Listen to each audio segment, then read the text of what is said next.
దేవునికి మహిమ కలుగునుగాక. ఈరోజు మనము సంఘము పట్ల విశ్వాసి యొక్క బాధ్యతలో రెండవ భాగాన్ని ధ్యానించబోతున్నాం. మొదటి భాగంలో అవగాహన సంఘాన్ని గురించి ఉండాలి, సంఘాన్ని గురించి ప్రార్థన చేయాలి. ఇది మన బాధ్యత. మరి ఈరోజు ఇంకొంచెం లోతుగా మనం వెళ్ళబోతున్నాం. మన పట్ల దేవుడు ఎలాంటి బాధ్యత మనకిచ్చాడు, ఆ బాధ్యతలో మూడవ స్టెప్ ఏంటి, మూడవదిగా మనం ఏం నేర్చుకోవాలి, ఏం తెలుసుకోవాలి. అయితే మనం పోయిన వారం విన్నటువంటి సంగతులలో నుండి మన ప్రార్థనలో ఒక విషయాన్ని జోడించామండి. ప్రార్థనకి టైం ఇవ్వాలని, అది కేవలం సంఘాన్ని గురించి, తర్వాత ప్రతి కుటుంబాన్ని జ్ఞాపకం చేసుకోవాలని. మూడో విషయం ఏంటంటే ఆత్మీయమైన బలహీనుల కొరకు ప్రార్థన చేయాలని. ఆత్మీయమైన బలహీనుల కొరకు మనం ప్రార్థన చేయాలి. అది మొదటిగా మనం చేసేటువంటి పని. మరి మూడవ పని ఏంటో తెలుసా? మూడవ పని ఏంటంటే ఆత్మీయ బలహీనులను బలపరచాలి. ఇందులో మనకే సంబంధం లేదు, అసలు మనకు ఆత్మీయమైన బలహీనులతో ఏంటి పని అనుకోవడానికి మనమేమి పరాయి వారము కామని కూడా పోయిన వారం విన్నాం. కాలేజీలో స్నేహితులలో కొంతమందితో స్నేహం చేసి, కొంతమందితో మాట్లాడి, మరి కొంతమందితో విడిచిపెట్టడానికి ఇది మందిరము కానీ కాలేజీ కాదు, మనం చేసే ఉద్యోగము కాదు, లేకపోతే మన స్కూల్ డేస్లో ఉన్నటువంటి విధానమైనది కానే కాదు. సంఘం అంతా కూడా నా కుటుంబము, నా బిడ్డలు, నా తండ్రి, నా తల్లి, నా కుమారుడు, నా కుమార్తె అని మన కుటుంబాన్ని ఎలా మనం ఆలోచన చేస్తామో అలాగే సంఘాన్ని గురించిన ఆలోచన మనలో ఉండాలని పోయిన వారం మనం విన్నాం. కాబట్టి ఆ మాటను బట్టి మనం ఏం అర్థం చేసుకోవాలంటే ఆత్మీయ బలహీనులను మనము బలపరచాలి. ఇది నీ మీద ఉన్నటువంటి బాధ్యత. చాలామంది ఇది పట్టించుకోరు. ఎలాగుంటారంటే, మందిరానికి వచ్చానా, నా భక్తి నేను చూసుకున్నానా, నా ప్రార్థన ఏదో నేను చేసుకున్నానా, నా ఏడుపేదో ఏడ్చుకున్నానా, ఇంటికి వెళ్ళిపోయానా, తక్కిన వారితో నాకే సంబంధము అనుకుంటాం. కానీ ఈరోజు మన వాక్యంలో ప్రతి లేఖనాన్ని కూడా మనం పరిశీలించబోతున్నాం. ఈ పరిశీలించబోతున్న లేఖనాలు మనకేం చెప్తున్నాయి? లేఖన ప్రకారంగా మన సంఘములో కనుక ఉండకపోతే సంఘముకు మనం వస్తున్నాము తప్ప సంఘము పట్ల బాధ్యత లేనట్టుగా మనం ఉంటాం. కాబట్టి ఈరోజు ఆ లేఖనాలను బట్టి కూడా మనం ఆలోచన చేయాలి. అయితే మొదటిగా ఒక విషయాన్ని మీకు చెప్తాను. సంఘములో ఆత్మీయమైన బలహీనులు ఉన్నారని మీలో ఎవరైనా వారి గురించి తెలుసుకున్నారా? మొదటి ప్రశ్న ఇదే. సంఘములో ఆత్మీయమైన బలహీనులు ఉన్నారని మీలో ఎంతమంది పేర్లు మీకు తెలుసు? ఇదేంటండి ఇలా అడుగుతున్నారు పాస్టర్ గారు, వాళ్ళ పేర్లు కూడా మేము తెలుసుకోవాలా, వారి గురించి మేము అర్థం చేసుకోవాలంటారు. ఖచ్చితంగా మనం తెలుసుకోవాలి, అర్థం చేసుకోవాలి. ఎంతమంది సంఘములో ఆత్మీయమైన బలహీనంగా ఉన్నారు? ఎవరికైనా తెలుసా? మీరు ఎప్పుడైనా వారి గురించి ఆలోచన చేశారా? మనం అనుకుంటాం వాళ్ళందరి గురించి మనం ఎందుకు ఆలోచించాలనుకుంటాం. వారి గురించి మనం ఆలోచన చేయాలి. సంఘంలో ఎంతమంది బలహీనులు ఉన్నారు? ఒకవేళ మీకు తెలుస్తుంటే మీరు ధన్యులు. ఎందుకంటే తెలుసుకున్నారంటే మీరు ఆత్మీయంగా చాలా ఎదుగున్నారని అర్థం. ప్రతి విషయాన్ని మీరు తెలుసుకుంటున్నారంటే మీరు ఆత్మీయంగా ఎదుగున్నారండి చాలా అర్థం. ఒకవేళ తెలియలేదనుకోండి, ఈరోజు తెలుసుకోవాలంటే ఏం చేయాలో కూడా మనం విందాం. ఆత్మీయ బలహీనులను ఎలా గుర్తించాలి సంఘంలో?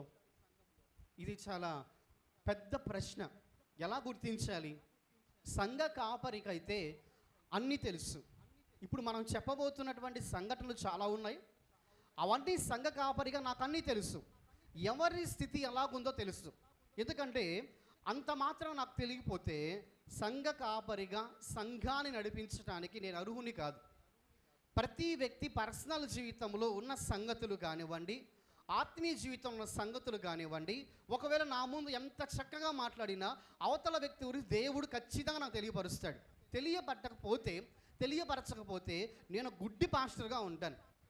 అంటే అందరినీ గుడ్డిగా నమ్ముతూ, అందరూ భక్తులే అనుకుంటూ, అందరూ గొప్పగా ఆత్మీయలో బలంగా ఉన్నారు, ఇంతే చాలు అనుకుంటాం. కానీ పరిశుద్ధాత్మ దేవుడు అన్నిటినీ తెలియపరుస్తాడు. అయితే ఈరోజు మనం ఎలా గుర్తించాలి?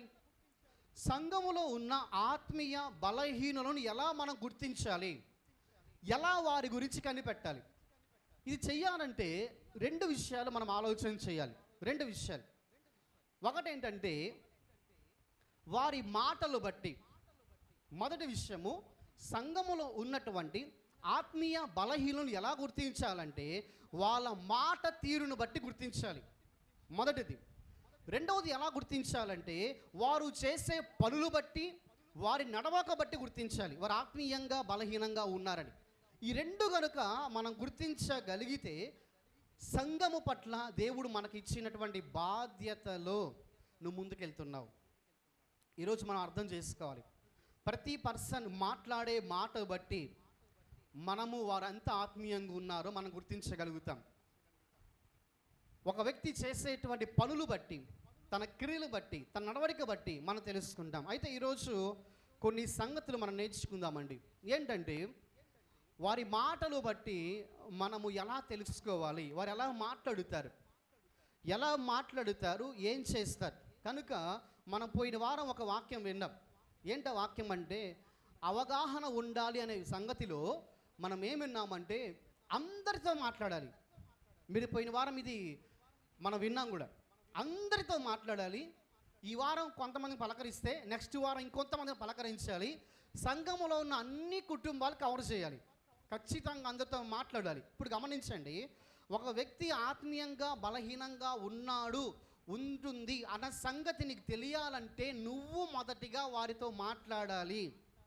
ఆ తర్వాత వారు నీతో మాట్లాడే మాటను వినాలి. ఇది చాలా ప్రాముఖ్యమైన విషయం. వారు మాట్లాడుతున్న మాటలు మనం విన్నప్పుడు మనకు అర్థమైపోద్ది ఏంటంటే వారు ఆత్మీయంగా బలంగా ఉన్నారా, బలహీనంగా ఉన్నారా. ఈరోజు చూద్దామండి, కేవలము మాటల బట్టి మనం తెలుసుకోవచ్చు. 10 సంగతులు ఉన్నాయి, 10 విషయాలు ఉన్నాయి. ఈ 10 విషయాలు దయచేసి రాసుకునేవారు రాసుకోవాలి, లేకపోతే హృదయమైన పలక మీద భద్రపరచుకునేగలటువంటి శక్తి ఉన్నవారు భద్రపరచుకోవాలి. ఎందుకంటే ఇది చాలా చాలా వెరీ వెరీ ఇంపార్టెంట్. 10 విషయాలు ఒక వ్యక్తినితో మాట్లాడుతుంటే ఆ వ్యక్తి బలహీనంగా ఉన్నాడా, బలంగా ఉన్నాడా మనం తెలుసుకోగలుగుతాం. మొదటి విషయం నేను చెప్తున్నాను, లోకానుసారంగా మాట్లాడటం. సంఘానికి వచ్చిన తర్వాత, సంఘంలో ఉన్నప్పుడు ఏ టాపిక్ తీసుకున్నా అది లోకానుసారంగా ఉండటం. ఒక వ్యక్తి సంఘములో మాటికి లోకానుసారంగా పొద్దుస్తం తను మాట్లాడుతున్నాడు అంటే ఆ వ్యక్తి ఆత్మీయంగా బలహీన స్థితిలో ఉన్నాడని మనం అర్థం చేసుకోవాలి. ఎందుకనంటే మనము పైనున్న వాటిని వెతకాలి, పైనున్న వాటి గురించి ఆలోచన చేయాలి. మనం ఎప్పుడు కలుసుకున్నా కూడా లోకానుసారమైన టాపిక్స్ తీసుకొని వాటి గురించి విస్తారమైన చర్చలు పెట్టుకుంటూ, మాటికి వస్తే దాని గురించే మాట్లాడుతూ లోకములో ఉన్న వాటి గురించే చర్చించుకుంటూ ఉన్నామనుకోండి, దాని అర్థం ఏంటో తెలుసా? వారు ఆత్మీయంగా బలహీనంగా ఉన్నారు. కాబట్టి వాళ్ళు ఎప్పుడు నీతో కలిసినా వారు లోకం గురించి నీతో మాట్లాడతారు, లోకములో ఉన్న టాపిక్స్ నీతో మాట్లాడుతుంటారు. అప్పుడు నువ్వేం అర్థం చేసుకోవాలంటే, ఓహో వీరు పొద్దుస్తము నాతో ఇలా మాట్లాడుతున్నారు. ఎందుకు? మనం దేవుని గురించి మాట్లాడినా ఆ టాపిక్ కట్ చేస్తారు. వాళ్ళు ప్రభువు గురించి మాట్లాడుతున్న టాపిక్ కట్ చేసి వారు ఏం చేస్తారంటే మళ్ళా లోకాన్ని గురించి మాట్లాడతారు. విస్తారమైన మాటలు పెట్టుకోవడానికి వారు ఇష్టపడతారు. కేవలము లోకాన్ని గురించి లోకానుసారముగా మాట్లాడడం, ప్రతిదీ కూడా లోకానుసారంగానే మాట్లాడుతూ లోకానుసారంగా ఆలోచిస్తూ ఎవరైతే ఈ సంఘాల్లో ఉంటారో అలాంటి వాళ్ళు ఆత్మీయ బలవంతులు కానే కాదు. వారందరూ కూడా ఆత్మీయమైనటువంటి బలహీనులు. అది నువ్వు గుర్తించాలి, నీ మీద ఉన్నటువంటి బాధ్యత అది. రెండో విషయం చాలా ప్రాముఖ్యమైనది, అవిశ్వాసంగా మాట్లాడడం. ఎప్పుడు చూసినా కూడా దేవునిని గురించినటువంటి సంగతులు నువ్వు మాట్లాడుతున్నా, మనం చెబుతున్నా, వారు ఎలా మాట్లాడతారంటే ఏముందిలే, ఒక నిస్సహాయంతో, దేవుని పట్ల విశ్వాసం లేకుండా, వాళ్ళు కనీసము విశ్వాసాన్ని గురించిన ఆలోచన కూడా లేకుండా మాట్లాడుతుంటారు సంఘాల్లో. దేవుడు మాకేం చేశాడండి? దేవుడు ఏం చేశాడండి మాకు? ఇంత బాధపడుతున్నాను, ఇంత ప్రార్థన చేస్తున్నాను, ఇన్ని జరుగుతున్నాయి. చూడండి, ఇంత చేస్తున్నా ఇంకా దేవుడు ఎప్పుడు గమనిస్తాడు నన్ను? ఎప్పుడు చూస్తాడు దేవుడు నా సాయి? ఇలా మాట్లాడుతున్నారంటే వారేమైనా దావీదు వంటి వారు అనుకోవాలా? ఇంత మనం కీర్తన చూసాం, దావీదు కీర్తన. ఆయనకు వచ్చిన కష్టాలు మనకు రాలేదు. ప్రభువును బట్టి మహిమ దేవునికి. ఆయనకు అన్ని కష్టాలు వచ్చాయి. అయితే అన్ని కష్టాలు కూడా అవిశ్వాసమైన మాటలు దావీదు నోట రాలేదు. కారణం ఏమంటారు? ఆత్మీయమైన బలవంతుడు కనుక. ఎవరైతే ఈ లోకానుసారమైన మాటలు మాట్లాడుతూ ఆత్మీయ విషయములో, విశ్వాస విషయములో అవిశ్వాసంగా ఎవరైతే మాటి మాటికి మనతో మాట్లాడుతుంటారో వారిని గురించి నువ్వేం అర్థం చేసుకోవాలంటే వారు కూడా ఆత్మీయ బలహీనులు. మనం అనుకుంటాం, వాళ్ళతో మనం ఆడుతుంటాం. లేదండి, కొంచెం అర్థం చేసుకోండి, దేవుడు గొప్పోడండి, ఇంకా ఎన్ని అద్భుతాలు ఆల్రెడీ మీరు చూశారు, లేకపోతే చేశాడు దేవుడు, ఇలా మాడుతూ ఉంటే వాళ్ళు మాత్రం అవిశ్వాసంగానే మాట్లాడతారు. అలాంటి వాళ్ళు ఎవరో తెలుసా? ఆత్మీయమైన బలహీనులు. మూడో విషయం, వాక్యాన్ని వ్యతిరేకిస్తూ మాట్లాడడం. ఇది ఆత్మీయ బలహీనతతో ఉన్నవారు చేసే పని. వాక్యాన్ని వ్యతిరేకిస్తూ మాట్లాడడం అంటే పరిశుద్ధాత్మ దేవుడు ఒక వాక్యాన్ని బట్టి ఒక కత్తితో ఖండించినట్టుగా మాట్లాడినా, బండను బద్దలు చేయి స్తుతి వంటి వాక్యంతో మాట్లాడినా కూడా ప్రతి వాక్యాన్ని వ్యతిరేకిస్తూ పరిశుద్ధాత్మ దేవుడు మాట్లాడే ప్రతి మాట కూడా, ఆ వాక్యము కూడా ఏదో నా పర్సనల్ జీవితాన్ని గురించి ఆలోచించి మాట్లాడుతున్నారు, లేకపోతే పాస్టర్ గారు వాక్యం చెప్పినా, లేకపోతే సంఘములో ఇంకెవరైనా వాక్యం చెప్పినా వారు నన్ను గురించే వాక్యం చెప్తున్నారు. చూడండి, ఈరోజు ఇలా ఆలోచించే విశ్వాసులు సంఘాల్లో చాలామంది ఉంటారు. నన్ను గురించే వాక్యం చెప్తున్నారు, నా గురించే ఇవన్నీ చేస్తున్నారు. బట్ మనం ఏం అర్థం చేసుకోవాలంటే పరిశుద్ధాత్మ దేవుడు అందరితో మాట్లాడతాడు. సంఘ కాపరి నుంచి, సంఘములో ఉన్న ప్రతి సంఘ పెద్దల నుంచి సంఘ విశ్వాసుల వరకు అందరితో దేవుడు మాట్లాడుతాడు. కానీ ప్రతి మాట కూడా వ్యతిరేకమైన భావంతో తీసుకోవటం. కొంతమంది ఉంటారండి, నేను పట్టిన కుందేలుకి 3 కాళ్ళు అంటే 3 కాళ్ళు, దానికి ఒక కాలు ఎక్స్ట్రా ఉంటే ఒప్పుకునే అవకాశం లేదు. కాబట్టి వాక్యం గురించి నాకంతా తెలుసు, ఈ వాక్యాన్ని చాలా వ్యతిరేకంగా దేవుడు మాట్లాడుతున్నట్టుగా వీళ్ళే మాట్లాడుతున్నారని ప్రతి వాక్యాన్ని వ్యతిరేకిస్తూ మాట్లాడడం, దేవుని వాక్యానికి లోబడకపోవటం, వాక్యం చెప్పిన తర్వాత ఇతరుల విశ్వాసులతో మాట్లాడడం. ఇదిగో ఈరోజు వాక్యం నా గురించే కావాలని చెప్తున్నారు, చూడు నా గురించి చెప్తున్నారు, నా గురించి ఇదిగో అవిశ్వాసం అంట అని చెప్పి నా గురించి చెప్తున్న వాక్యం. ఇలాగాని ఎవరైనా అనుకుంటున్నారంటే వాళ్ళ ఆత్మీయ బలవంతులు కాదు, వారు ఆత్మీయంగా బలహీన స్థితిలో పలసబడిపోయి అపవాది ఏ బాణం వేసినా గురవుతారు. అలాంటి వాళ్ళు ఇలాంటి స్థితిలో ఉంటారు. కాబట్టి మూడో విషయం అర్థం చేసుకోవాలి, వాక్యాన్ని వ్యతిరేకిస్తూ మాట్లాడే ప్రతి ఒక్కరూ ఆత్మీయ బలహీనులే. ఒకవేళ బలంగా ఉంటే ఎలాగుంటుందో తెలుసా? పరిశుద్ధాత్మ దేవుడు నాతో మాట్లాడాడు, నేను సరి చేసుకోవాలి అంతే. ఇక్కడ ఎటువంటి ఇంకా ఏ భేదము లేదు. పరిశుద్ధాత్మ దేవుడు ఒకరిని గురించి కాదు, అందరిని దృష్టిలో పెట్టుకొని దేవుడు మాట్లాడతాడు మనతో. మరి మాడపోతే మనం ఎట్ట మారుతాం? కాబట్టి ప్రతి విషయములో వాక్యాన్ని వ్యతిరేకించేటువంటి వాళ్ళు, వ్యతిరేకంగా మాట్లాడే వాళ్ళు ఆత్మీయ బలహీనులు. నాలుగో మాట, విశ్వాసుల గురించి ఎగతాళిగా మాట్లాడడం. వీళ్ళెవరో తెలుసా? వీళ్ళు కూడా ఆత్మీయంగా బలహీనంగా ఉండేవాళ్ళు. వీళ్ళు చేసే పని ఏంటంటే విశ్వాసుల గురించి వాళ్ళు ఏది చెప్పినా వారిని ఎగతాళి చేస్తారు. విశ్వాసుల గురించి ఎగతాళిగా మాట్లాడుతూ ఉంటారు, మనతో కూడా మాట్లాడుతారు. కొంతమంది గురించి మనకు చెప్తూ ఉంటారు, అమ్మా ఇదిగో అలా ముందు కదా సంఘంలో, అబ్బా ఆమె కానీ చర్చికి వచ్చింది అనుకో మహాభక్తురాల ముసుకేస్తుంది ఆమె, అబ్బా ఆ ముసుకైందే ప్రార్థన చేయదామె, అబ్బా ఆయన అంకుల లేకపోతే ఆ అబ్బాయా, అబ్బా నాయన మహాభక్తుడు లాంటి ఫీలింగ్ ఆయనకి, అందుకే మన పాట పాడుతాం అంటే పొరబోయింది ఆయనకి. అంటే కామెంట్ చేయడం పెట్టుకుంటారు. ప్రతి ఒక్కరిని ఏం చేసినా, చర్చిలో నువ్వు ఆరాధించినా, పాట పాడినా, వాక్యం ప్రకటించినా, నువ్వేం పని చేసినా విశ్వాసాలను ఎగతాళి చేసేవాడు ఎప్పుడు ఆత్మీయ జీవితంలో ఎదిగిన వాళ్ళు కాదు. వాళ్ళు ఎక్కడో ఆత్మీయస్థితిలో కింద ఉన్నవారు. ఆత్మీయస్థితిలో ఉన్నవారు ఎవరైనా ఏం చేస్తారో తెలుసా? బహుశా ఒకవేళ ఎవరైనా తప్పు చేసినా, లేకపోతే ఇంకేం జరిగినా వారిని ఎట్లాగా బలపరచాలో ఆలోచిస్తారు, కానీ వారి గురించి ఎగతాళి చేయటం అనేది చాలా చాలా పెద్ద తప్పు.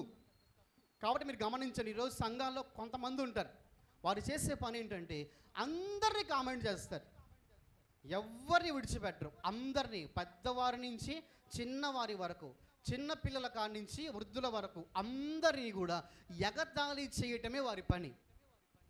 కాబట్టి మీరు గమనించాలి, కొంతమంది మీతో అలా మాట్లాడుతూ ఉంటారు. సంఘంలో మనిషి యొక్క తత్వాన్ని బట్టి, మనిషి యొక్క సన్నతనాన్ని బట్టి, లావుతనాన్ని బట్టి, లేకపోతే మనిషి జ్ఞానాన్ని బట్టి, ఒకవేళ వాళ్ళు ఒక నత్తితో మాట్లాడుతుంటే నత్తిని బట్టి, పొరపాటుగా పాట పాడేటప్పుడు పాట ఏదైనా పొరపాటుగా దొల్లిపోతే దాన్ని బట్టి కానీ, లేకపోతే నువ్వేం చేయబల్ల వచ్చి గమ్ము కూర్చున్నా కానీ నీ గురించి వాళ్ళు ఎగతాళి చేస్తూనే ఉంటారు. అలాంటి వాళ్ళు ఎవరంటే ఆత్మీయ బలహీనులు. మీరు ఎప్పుడైనా వారి మాటలు విన్నారా? మీరు గమనించాలి, లోకానుసారంగా మాట్లాడే వాళ్ళు, అవిశ్వాసంగా మాట్లాడే మాటలు, వాక్యాన్ని వ్యతిరేకించే మాటలు, విశ్వాసం ఎగతాళి చేసే మాటలు ఎప్పుడైనా కనుక మీరు వినుంటే మీరు జ్ఞాపకం చేసుకోవాలి, వీళ్ళందరూ ఆత్మీయ బలహీనులని. కాబట్టి సంఘములో మనం గుర్తించాలి, ఖచ్చితంగా వినాలి. అవతల వ్యక్తి ఏం మాట్లాడుతున్నాడో వింటే కదా మనకు అర్థమవుద్ది వాళ్ళ స్థితి ఎలాగుందో ఆత్మీయంగాని. అంతేకాదు, ఐదో విషయం ఏంటో తెలుసా? సంఘములో జరిగే ప్రతి విషయాన్ని బట్టి వ్యతిరేకంగా మాట్లాడడం. సంఘములో జరిగే ప్రతి విషయాన్ని బట్టి వ్యతిరేకంగా మాట్లాడడం. ఇప్పుడు మీరు గమనించారు, రకరకాల పరిస్థితులు వస్తూ ఉంటాయి. ఇప్పుడు చిన్న ఉదాహరణకు నేను చెప్తాను. ఇప్పుడు నేను వాక్యాన్ని ప్రకటిస్తూ ఉన్నాను, దాహం వేసింది, లేదా మైకు సరిగా పనిచేయట్లేదు, లేకపోతే ఫర్దర్గా ఏదైనా కావాల్సి వచ్చింది, ఏదైనా అవసరమై వచ్చింది, వెంటనే నేను ఎవరి పేరు పెట్టి పిలిచాను అనుకోండి, చూసా, సంఘంలో వాళ్ళకి ప్రాధాన్యత, సంఘంలో వాళ్ళనే గుర్తిస్తారు. సంఘంలో ఏ పని చెప్పినా వాళ్ళకే, మేము లేమా సంఘంలో, మేమేం పనికిరాని వాళ్ళమా, మాకు కూడా చెప్పొచ్చు కదా. ఆరాధన చూస్తే కొంతమందికే ఇస్తారు, ప్రత్యేక పాటలు చూస్తే కొంతమందికే ఇస్తారు, ప్రార్థనలు చూస్తే కొంతమందికే ఇస్తారు, ఇంకేదైనా చూసినా కొంతమందికే ఇస్తారు. వాళ్ళేనా?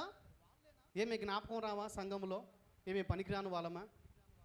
సంఘములో ఏది జరిగినా కూడా దాని భూతద్దముతో చూసి తప్పు ఎక్కడుందో వెతికి వెతికి వెతికి వ్యతిరేకించే వాళ్ళు ఆత్మీయ బలహీనులు.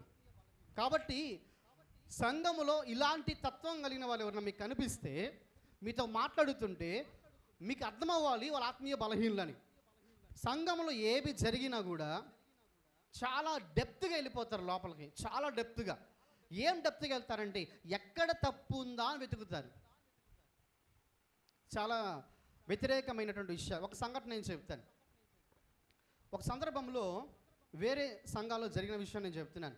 ఒక సంఘటనలో వారు ఏం చేశారంటే ఒక పాంప్లెట్ ప్రింట్ చేయించారు. మనం క్రిస్మస్కి, న్యూ ఇయర్కి పాంప్లెట్ ప్రింట్ చేయిస్తాం కదా, అలానే పాంప్లెట్ ప్రింట్ చేయించిన తర్వాత ఆ పాంప్లెట్లో వారు తమ పేరు చూసుకున్నారు. ఉంది పేరు, కానీ అది 3-4 సార్లు లేదంట పేరు. కాబట్టి ఆ సంవత్సరం క్రిస్మస్కే పోలేదంట వాళ్ళు. అంటే మీరు అర్థమవుతుందా? ఒక చిన్న విషయాన్ని బట్టి డెప్త్గా తీసుకెళ్ళి సంఘంలో ఏం జరిగినా కానీ వ్యతిరేకంగా మాట్లాడడం, ఇవన్నీ కూడా పరిశుద్ధాత్మ దేవుని సంఘానికి అవి లాభకరమైనవి కావు, కానీ సంఘాన్ని పాడు చేసే విషయంలో అది ప్రాముఖ్యం. కాబట్టి ఎప్పుడైనా కూడా మీరు ఎవరైనా కూడా సంఘాన్ని గురించి వ్యతిరేకంగా ప్రతిదాని భూతద్దంలో చూసి డెప్త్గా వెతికి వెతికి వెతికి వెతికి ఒక చిన్న తప్పు పట్టుకుంటారు చూశారు, అలాంటి వారు ఆత్మీయ బలహీనంగా ఉందరని మనం జ్ఞాపకం చేసుకోవాలి. అలాంటి వారు మనతో మాడుతుంటే దీన్ని తప్పక మనం అర్థం చేసుకోవాలి. మరి 6వ మాటకు వద్దాం. 6వ మాట ఏంటో తెలుసా అండి? మూర్ఖంగా మాట్లాడడం. సంఘంలో మనతో మాడుతున్నప్పుడు కొంతమంది విశ్వాసులు ఎట్ట మాట్లాడతారో తెలుసా అండి? మూర్ఖంగా. నువ్వు ఎంత చెప్పినా వాళ్ళు నమ్మరు. వాక్యాన్ని గురించి నువ్వు మాట్లాడినా, లేకపోతే ఫర్దర్గా ఇంకేదైనా విషయం మాట్లాడినా, దేని గురించి మనం మాట్లాడినా వాళ్ళు ఎలా మాట్లాడతారు తెలుసా అండి? అతి మూర్ఖంగా మనతో మాట్లాడతారు. దేని గురించి కూడా వాళ్ళ ఆలోచన కూడా చేయరు. అసలు ఈ వ్యక్తి నాతో ఏం మాట్లాడుతున్నాడా, ఈ స్త్రీ నాతో ఏం మాట్లాడుతుందా, వాక్యాన్ని గురించి నాకేం చెప్తుందా, ఇవన్నీ అనవసరం. నేను చెప్పేది కరెక్ట్. కాబట్టి ఎంతమంది సంఘం అంతా చేరి ఒక మాట చెప్పినా వాళ్ళు మాత్రం మూర్ఖ స్థితిలో మాట్లాడుతూ ఉంటారు. ఇలా మాట్లాడే ప్రతి వ్యక్తి కూడా ఎవరు అని ప్రశ్నిస్తే ఆత్మీయ బలహీనులే. కాబట్టి మనము గుర్తించే విషయంలో మంచి జ్ఞానం కలిగి ఉండాలి. వివేకం కలిగి ఉండాలి. వివేకం లేకపోతే ఏమనుకుంటారు తెలుసా? ఈరోజు వాళ్ళు మూర్ఖంగా మాడుతున్నారు, కానీ వాళ్ళు మామూలుగా ఆత్మీయంగా బాగా ప్రేయర్ చేస్తూ ఉంటారు, వాళ్ళు ఆత్మీయంగా అన్నీ ఉంటాయి, అంతా బాగుంటారు, అప్పుడప్పుడు ఎగతాళి చేస్తారు అందరిని, అంతే. మేమే పెద్ద గొప్పగాని భావిస్తారు తప్ప అప్పుడప్పుడు ఎగతాళి చేస్తుంటారు, కానీ అప్పుడప్పుడు అవిశ్వాసం, అప్పుడప్పుడు వాళ్ళు వ్యతిరేకిస్తారు సంఘంలో జరిగిన, కానీ అంత ఆత్మీయులు అని అనుకుంటే నువ్వు పొరపాటు పడుతున్నావు. ఆత్మీయుడు అంటే ఇవన్నీ వారిలో ఉండవు. ఆత్మీయులు అంటే అన్నిట్లో సరిగా ఉండడం ప్రయత్నం చేస్తారు. కాబట్టి ఇలాగ ఉన్న వాళ్ళ గురించి వాళ్ళు ఆత్మీయంగా ఉన్నవారులేండి ఈ చిన్న లోపం అనుకోకూడదు. వాళ్ళ ఆత్మీయ స్థితిలో బలహీనంగా ఉన్నారని అర్థం చేసుకోవాలి. కాబట్టి చాలామంది మూర్ఖంగా మాట్లాడుతుంటారు. 7వ విషయం వచ్చేసరికల్లా తగ్గింపు లేకుండా మాట్లాడడం. ఇది వెరీ వెరీ ఇంపార్టెంట్.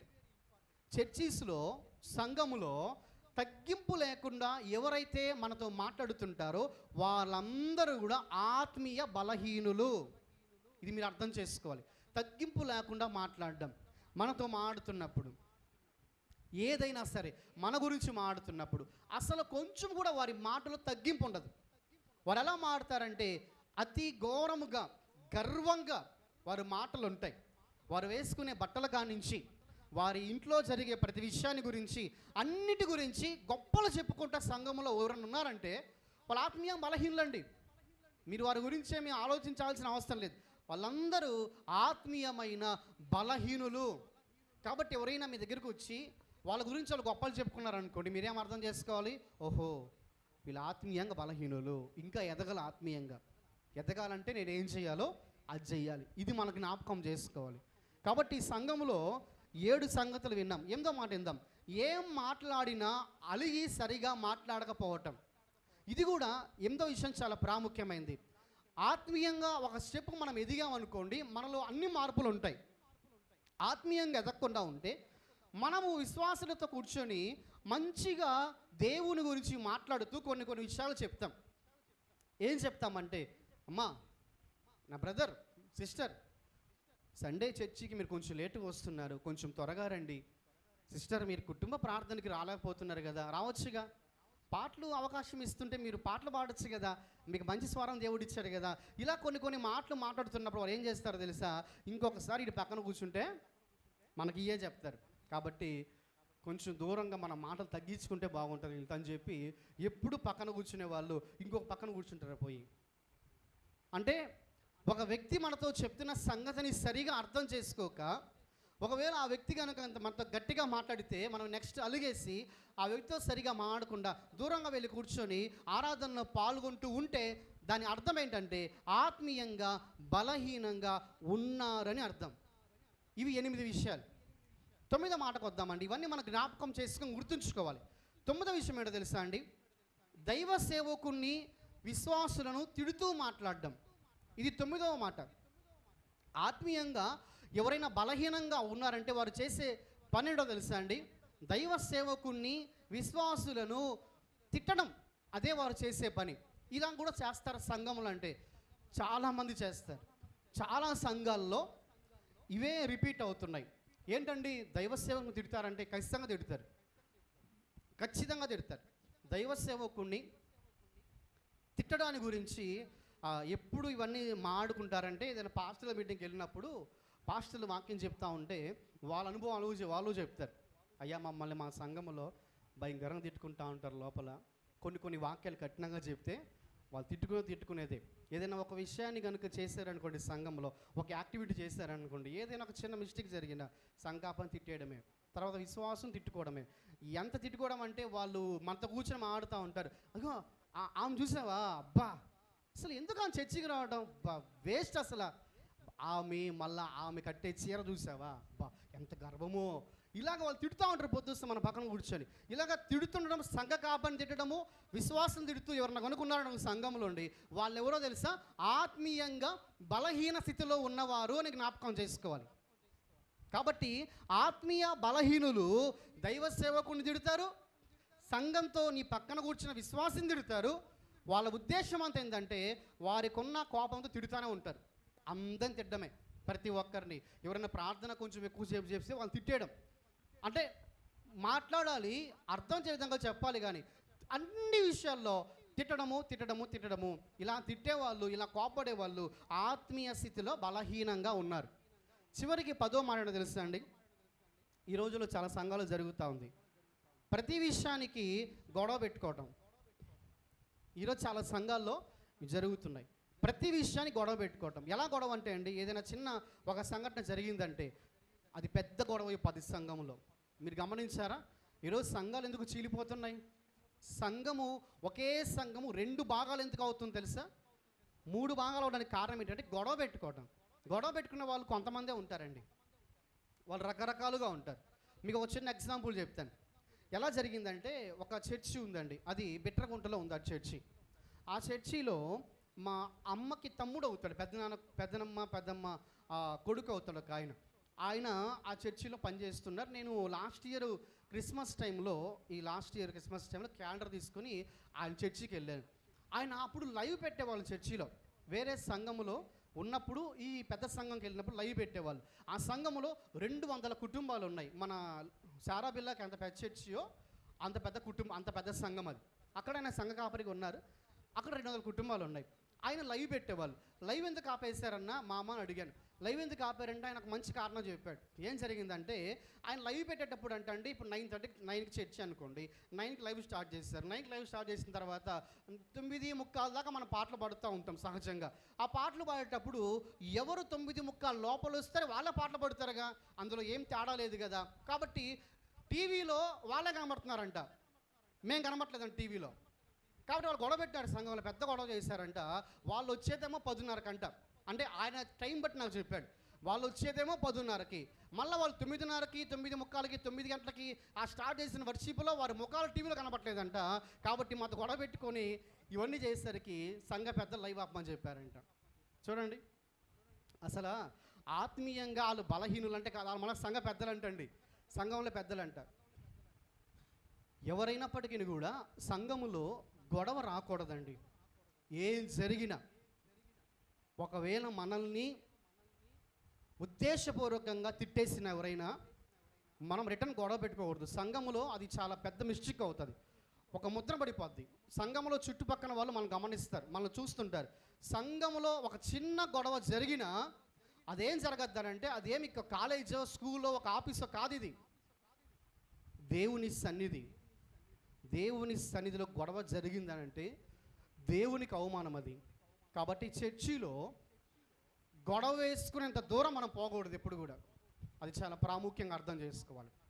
నేను మీకు మళ్ళీ రిపీట్ చేస్తున్నాను, ఆత్మీయ బలహీనులు లోకానుసారంగా మీ పక్కన కూర్చొని మీతో మాట్లాడుతారు. వాళ్ళు ఎప్పుడు చూసినా అవిశ్వాసంగా మీ పక్కన కూర్చొని మీతో మాట్లాడుతారు. వాళ్ళు ఏ వాక్యం చెప్పినా వ్యతిరేకిస్తూ మీతో మాట్లాడతారు. విశ్వాసుల గురించి వాళ్ళు చేసిన చిన్న పనైనా పెద్ద పనైనా ఎగతాళి చేస్తా మీతో మాట్లాడతారు. విశ్వాసులందరి గురించి సంఘములో ఏం జరిగినా కూడా వ్యతిరేకిస్తారు. ప్రతిదీ కూడా లోతుగా తవ్వి బోతతో చూసి ప్రతి దాంట్లో ఏదో తప్పెతికి మరి మాతో మాట్లాడుతుంటారు. ఇంకోటి మూర్ఖంగా మాతో మాట్లాడతారు. తగ్గింపు లేకుండా వారి గురించి గొప్పలు చెప్పుకుంటారు. సంఘాల్లో ఏం మాట్లాడినా అలుగుతారు, మాతో సరిగా మాట్లాడరు. దైవ సేవకుని విశ్వాసం తిడుతూ మాట్లాడతారు, పొద్దుస్తం కూడా పెట్టుకుంటారు. వీళ్ళందరూ కూడా అబ్రహాముల, ఇస్సాకుల, దావీదుల, దానియేలుల ఇలాంటి గుంపులో వారు ఉండరు. వారు ఏ గుంపులో ఉంటారో తెలుసా? మోషే దగ్గరికి ఒక గుంపు వచ్చిందండి. ఆ గుంపు ఏమని తెలుసా? మోషేతో గొడవ పెట్టుకున్నారు. మోషే, నువ్వేనా గొప్పోడివి, నీతో దేవుడు మాట్లాడేది, ఏం మాతో మాట్లాడేది దేవుడు, మా మాట దేవుడు అని చెప్పి మోషేతో గొడవ పెట్టుకున్నారు. ఆ తర్వాత దేవుడు కర్ర చిగురింప చేశాడు. ఆ తర్వాత దేవుడు భూమి తెరిచాడు. చూడండి, సంఘము, వారు కూడా సంఘమే. ఆ రోజు వారు బైబుల్ అలాగే ఉంటుంది, వారు కూడా సంఘమే. 6,20,00,000 దాకా ఉంటారు వాళ్ళు జనాభా. వాళ్ళు పెరుగుతూ వచ్చారు. వచ్చినప్పుడు ఒక వింత అయితే వాళ్ళ మధ్యలో పెరిగారు. దాదాపు అన్ని లక్షల మంది సంఘంగా ఉంటే అన్ని లక్షల మందిని మోషే ద్వారా దేవుడు నడిపిస్తూ ఉన్నప్పుడు కొంతమంది మాత్రమే మోషేతో వ్యతిరేకించారు.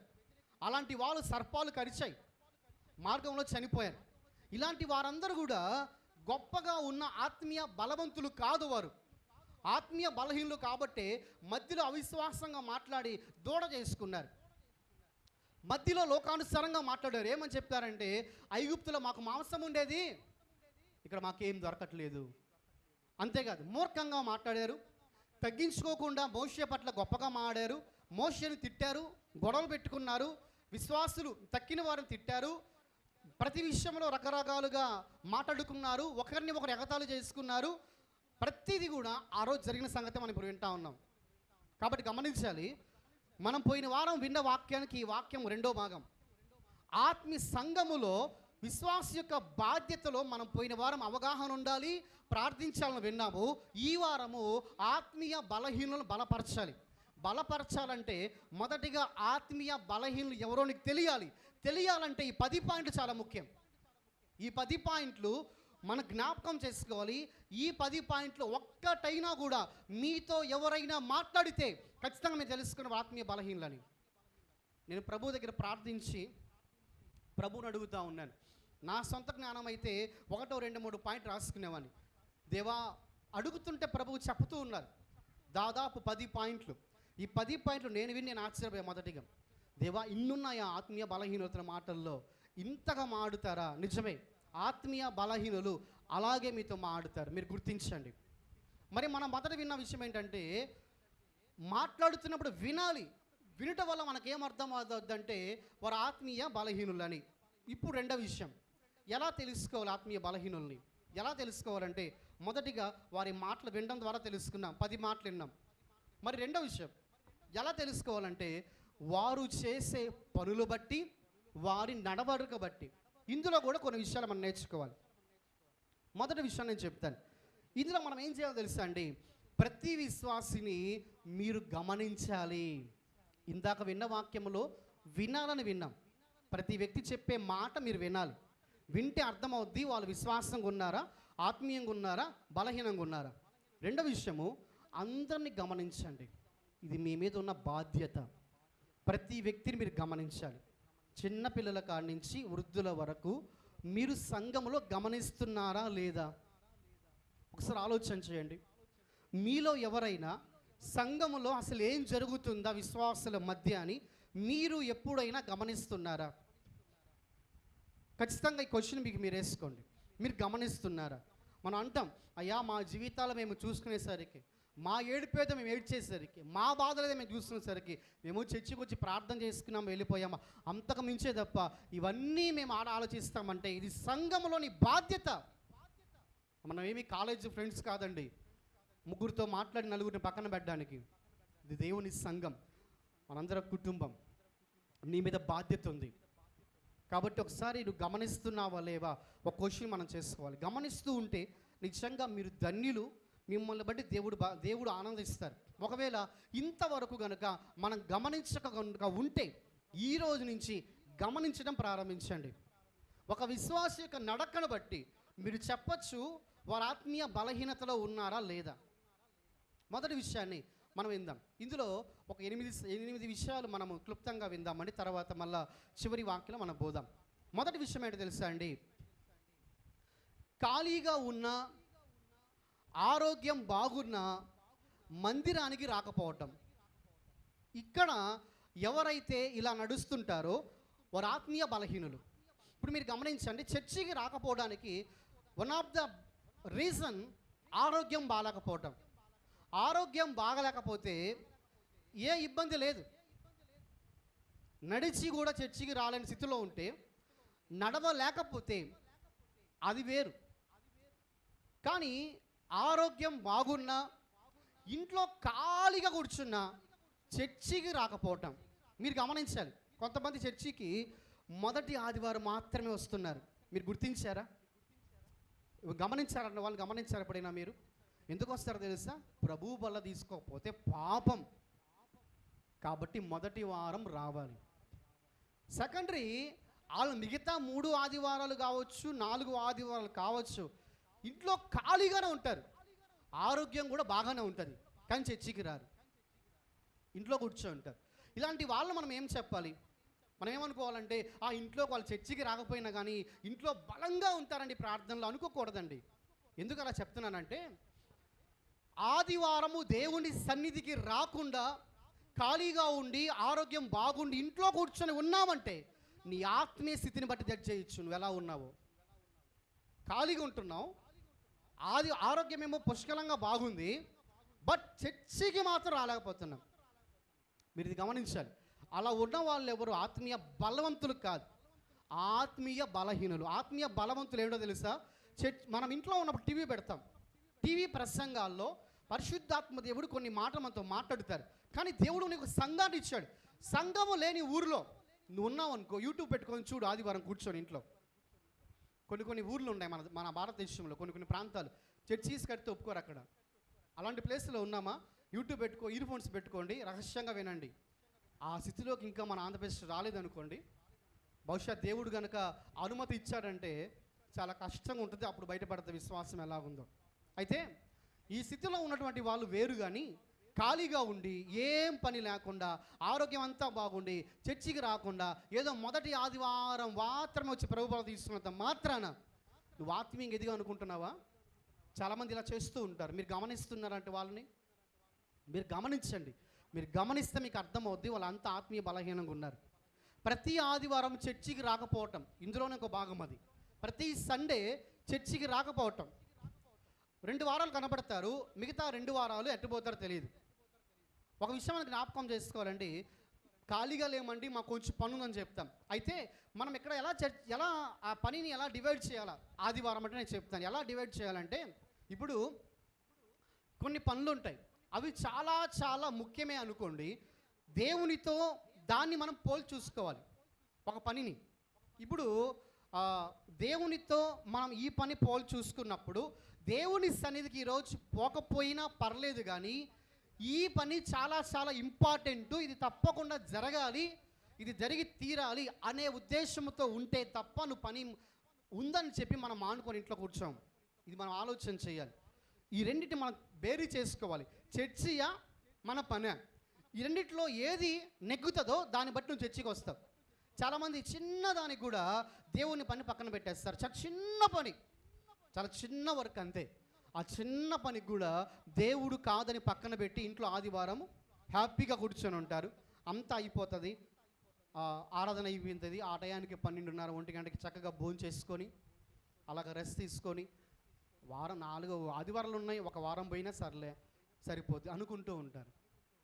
అంతేకాదు ఖాళీగా ఉన్న ఆరోగ్యం బాగున్న కుటుంబ ప్రార్థనకు రాకపోవటం, మందిర వార కూడికలకు రాకపోవటం. కుటుంబ ప్రార్థనలు వేరు, మందిరంలో జరిగే వార కూడికలు వేరు. అంటే బైబుల్ స్టడీ కావచ్చు, ఉపవాస ప్రార్థన కావచ్చు, కుటుంబ ప్రార్థన అంటే కుటుంబాల్లో జరిగేటువంటి అన్ని ప్రేయర్స్ కావచ్చు. ఖాళీగా ఉండి కూడా రాకపోవటం. 7 to 8:30 ప్రేయర్ అనుకోండి, 7 to 8:30 నాకేం వర్క్ లేదు, ఆరోగ్యం కూడా బాగుంది, నేను ఇంట్లో కూర్చో ఉన్నాను. అప్పుడు నేను పైనుంచి నా పేరు ఆత్మీయ బలవంతుని ఇల్లు అని రాస్తారా? దేవుడు ఏమైనా రాయడు కదా. ఆత్మీయ బలహీనత. ఈ ఆత్మీయ బలహీనత ఏం చెప్పొద్దు తెలుసా? సాలే ఆదివారం పోతున్నావు చర్చికి, ఇంకెందుకు పోతావు అంటది ఆత్మీయ బలహీనత. ఆత్మీయ బలవంతులు ఉండలేరండి. వాళ్ళు ప్రతి ప్రార్థనకు రావటానికి 99.9% కాదు, కానీ 100కి 100 ప్రయత్నం చేస్తారు. ఇప్పుడు మనకున్న కొన్ని పనులు మనం బట్టి మనం రాలేకపోవచ్చు, అవి చాలా నిజంగానే చాలా ప్రాముఖ్యమై ఉండొచ్చు. ఆ టైంలో మనం అలా ఉండకపోతే ఏదైనా జరగచ్చు, అలాంటి విషయాలు తప్పించవచ్చు. రెండవది ఆరోగ్యం బాగలేదా, ఓకే, ఇవి 2 పెద్ద ప్రాబ్లమ్స్ కావు. కానీ ఖాళీగా ఉండి ఆరోగ్యం బాగుండి చర్చికి సరిగా రాక, మొదటి ప్రభు బల ఆదివారంకి వచ్చి తర్వాత కుటుంబ ప్రార్థనలకు రాకుండా, మందిరంలో జరిగే వారకుడికలు రాకుండా, ఎప్పుడో సండే ఈ ఉంటారు కదండి ఫ్లెమింగో ఫెస్టివల్కి వస్తే పక్షులు అప్పుడప్పుడు సంవత్సరంగా ఒకసారి అట్లా వస్తూ ఉంటే వాళ్ళని ఎట్ట మనం ఆత్మీయ బలవంతులను గుర్తించగలుగుతాం? వాళ్ళు ఆత్మీయ బలవంతులు కానే కాదు. మీరు గమనించాలి, వారందరూ కూడా ఆత్మీయమైన బలహీనులు. ఇది మొదటి విషయం. మరి రెండో మాటకు వద్దామండి. రెండో విషయాన్ని గమనించాలి. ఇంకా ఎలాంటి వాళ్ళు ఆత్మీయ బలహీనులు, వారి క్రియల బట్టి మనం తెలుసుకుంటాం. ప్రతి దానికి భయపడి వెనక్కి వెళ్ళిపోవటం. సంఘ కాపరి గారు ఇక్కడి నుంచి లేదంటే ఆ కింద నుంచి అక్కడి నుంచో చర్చీస్లో జరిగే విషయాన్ని నేను చెప్తున్నాను. పలానా వ్యక్తి వచ్చి ఈ సమయంలో పాట పాడి ప్రభుని మహిమపరుస్తారు. పాస్టర్ గారు నన్ను పిలవకండి, నేను రాను. ఏ భయం పాస్టర్ గారు? మీరు గమనించండి, భయపడేవాడు ఆత్మీయ బలవంతుడా, భయపడేవాడు ఆత్మీయ బలహీనులా? ఆత్మీయ బలహీనులు. ఆత్మీయంగా స్పిరిచువల్గా ఎదిగితే 1000 మంది ఉన్నా నువ్వు చెప్తావు. అది సాక్ష్యం కానీ, పాట కానీ, ఆరాధన కానీ, వాక్యం కానీ, వగైరా ఏదైనా కావచ్చు. మీరు సంఘంలో వీని గమనిస్తున్నారా? ఈ సంఘమే కాదు, అన్ని సంఘాల్లో ఇలాంటి వాళ్ళు ఉంటారు. వాళ్ళు ఎవరంటే వాళ్ళ ఆత్మీయ బలహీనులు. ఆశ అందరికి ఉంటుందండి. ఎందుకు ఉంటుంది ఆశ? అందరిలో ఆశ ఉంటుంది. మరి ఆశ ఉందని దాచుకుంటే నువ్వు ఎలా బలవంతులు అవ్వగలుగుతావు? ఆశ ఉంది, కానీ నోరారా ప్రభుని స్తుతించే అవకాశం దేవుడు నీ దగ్గరికి ఇచ్చాడు. అది రాదు, మనం అనుకుంటున్నాం. బహుశా మీరు గమనించాలి, వాక్యం చదివేటువంటి అవకాశం కానీ, ప్రార్థన చేసే అవకాశం కానీ, పాట పాడే అవకాశం కానీ, ఆరాధించే అవకాశం, వాక్యం చెప్పే అవకాశము, వాయిద్యం వాయించే అవకాశం, వగైరా వగైరా ఏదైనా కానీ టోటల్గా అది నీకు ఉత్తంగా రావట్లేదు. పరిశుద్ధాత్మదేవుడు నిన్ను బట్టి ఆశపడుతున్నాడు నువ్వు ప్రార్థన చేయాలని. పరిశుద్ధాత్మదేవుడు నిన్ను బట్టి ఆశపడుతున్నాడు. బహుశా నువ్వు కనుక ఇంకా వెనక్కి వెళ్తున్నావు అంటే మనం ఏం జ్ఞాపకం చేసుకోవాలంటే, ఓహో స్పిరిచువల్గా ఎదగట్లేదు, ఆత్మీయంగా కొన్ని బలహీనతలు. మనిషిలో భయం కనుక పక్కకపోతే నేనేమైనా చేయగలుగుతాను, నాకు భయం. చాలామంది గమనించండి, ఇళ్లల్లో వాళ్ళు అన్నీ చేస్తారు, ప్రార్థిస్తారు, పాటలు పాడతారు, అన్నీ చదువుతారు, అన్నీ చేస్తారు, కానీ 10 మంది ముందు చేయాలంటే భయం. కానీ మీరు గమనించాలి, ఆత్మీయంగా ఎదిగిన తర్వాత వాళ్ళే చెప్తారన్నమాట, ఒకప్పుడు నేను చాలా భయం, నాకు పాట పాడాలన్న భయము, వాక్యం చెప్పాలన్న భయము, పాస్టర్ గారు వాక్యం చదవమంటారని చెప్పి తలదించుకునే ఉండేదాన్ని నేను. బట్ ఈరోజు నేను చదువుతున్నానన్నా, చేస్తున్నానన్నా దేవుడు నన్ను బలపరిచాడు. సాక్ష్యం మనం వింటాం. ఆల్రెడీ మన సంఘంలో ఉన్న పెద్దలందరూ కూడా మీ అక్కడి నుంచి వచ్చిన వాళ్ళే. నేను కూడా అక్కడి నుంచి వచ్చిననే. నేను కూడా అక్కడ కూర్చున్న తర్వాత వేస్తున్న పాస్టర్ గారు వాక్యం చెప్పేటప్పుడు కానీ బహుశా ఆయన ఎప్పుడేమో ఆయన పిలుస్తారేమో గబక్కంట. ఎందుకంటే ఆయన దృష్టి నా మీద కనిపిస్తుంది. ఎందుకంటే పరిశుద్ధాత్మ నడిపింపు బట్టి ఆయనను గమనిస్తూ ఉన్నారు. ఎక్కడ పిలుస్తారో ఒకవేళ పిలుస్తారేమో, ఒకవేళ ఇంకేమో చెప్తారేమో, వర్షిప్ చేయమంటారేమో, పాట పాడమంటారేమో, మనసులో నేను ఆలోచించేవాడిని. ఈరోజు నాకు అది లేదు. కారణం ఏంటంటే ఆత్మీయంగా ఒక మెట్టు దేవుడు నడిపించిన తర్వాత ఆ భయాన్ని దేవుడు తీసేస్తాడు. కాబట్టి ఎవరైతే సంఘములో ప్రతిదానికి భయపడి వెనక్కి వెళ్ళిపోతారో వాళ్ళ గురించి మీరు గమనించాలి, వాళ్ళు ఆత్మీయంగా బలహీనంగా ఉన్నారు. మూడో మాటకు వద్దాం. మూఢనమ్మకాలు కలిగి ఉంటాం. వీరి ప్రవక్తను బట్టి మీరు తెలుసుకోవాలి. మూఢనమ్మకాలు. చర్చికి వస్తారండి, వస్తా వాళ్ళు రకరకాల పనులు చేస్తూ వస్తారు. ఇప్పుడు చాలా సంఘాల్లో జరిగే విషయాన్ని నేను చెప్తాను. చాలా సంఘాల్లో కొన్ని వీడియోస్లో కూడా మీరు చూస్తూ ఉంటారు. చిన్న పిల్లల్ని చర్చి తీసుకొస్తుంటారు. వస్తూ వాళ్ళు క్రైస్తవులు పిల్లకాయలకి బొగ్గు చుక్క పెట్టి, అరచుక్క పెట్టి, ఆడైన చుక్కలు పెట్టేసి, దిష్టి చుక్కలు పెట్టి తీసుకొస్తూ ఉంటారు చర్చికి. అంటే చర్చిలో ఇంతమంది ఉన్నారు. మొదటి విషయం చెప్తున్నా, ఎవరిని అనుకుంటారా అనుకోరా, పాస్టర్ గారు ఉన్నారు ఏమన్నా అనుకుంటారు అనుకోరా, ఇదంతా పక్కన పెడితే పరిశుద్ధాత్మ దేవుడు ఉంటాడుగాడా? ఆయన ఏమనుకోడండి. అంటే దేవుడు ఏమనుకోడైతే, దేవుడు అనుకోకుండా ఉండే పని అయితే వాళ్ళు యుద్ధం చేసుకున్నప్పుడు, దూడం చేసుకున్నప్పుడు గమ్మగుండొచ్చుగా దేవుడు ఒప్పుకోడు అవన్నీ కూడా. చాలామంది అలా చేస్తారు. అంటే అదర్ పర్సన్స్ ఏమనుకుంటున్నారా ఆ విషయం పక్కన పెడదాం. దేవుడు ఏమనుకుంటాడు? ఇంతకీ వాస్తు గురించి ఆలోచిస్తారు.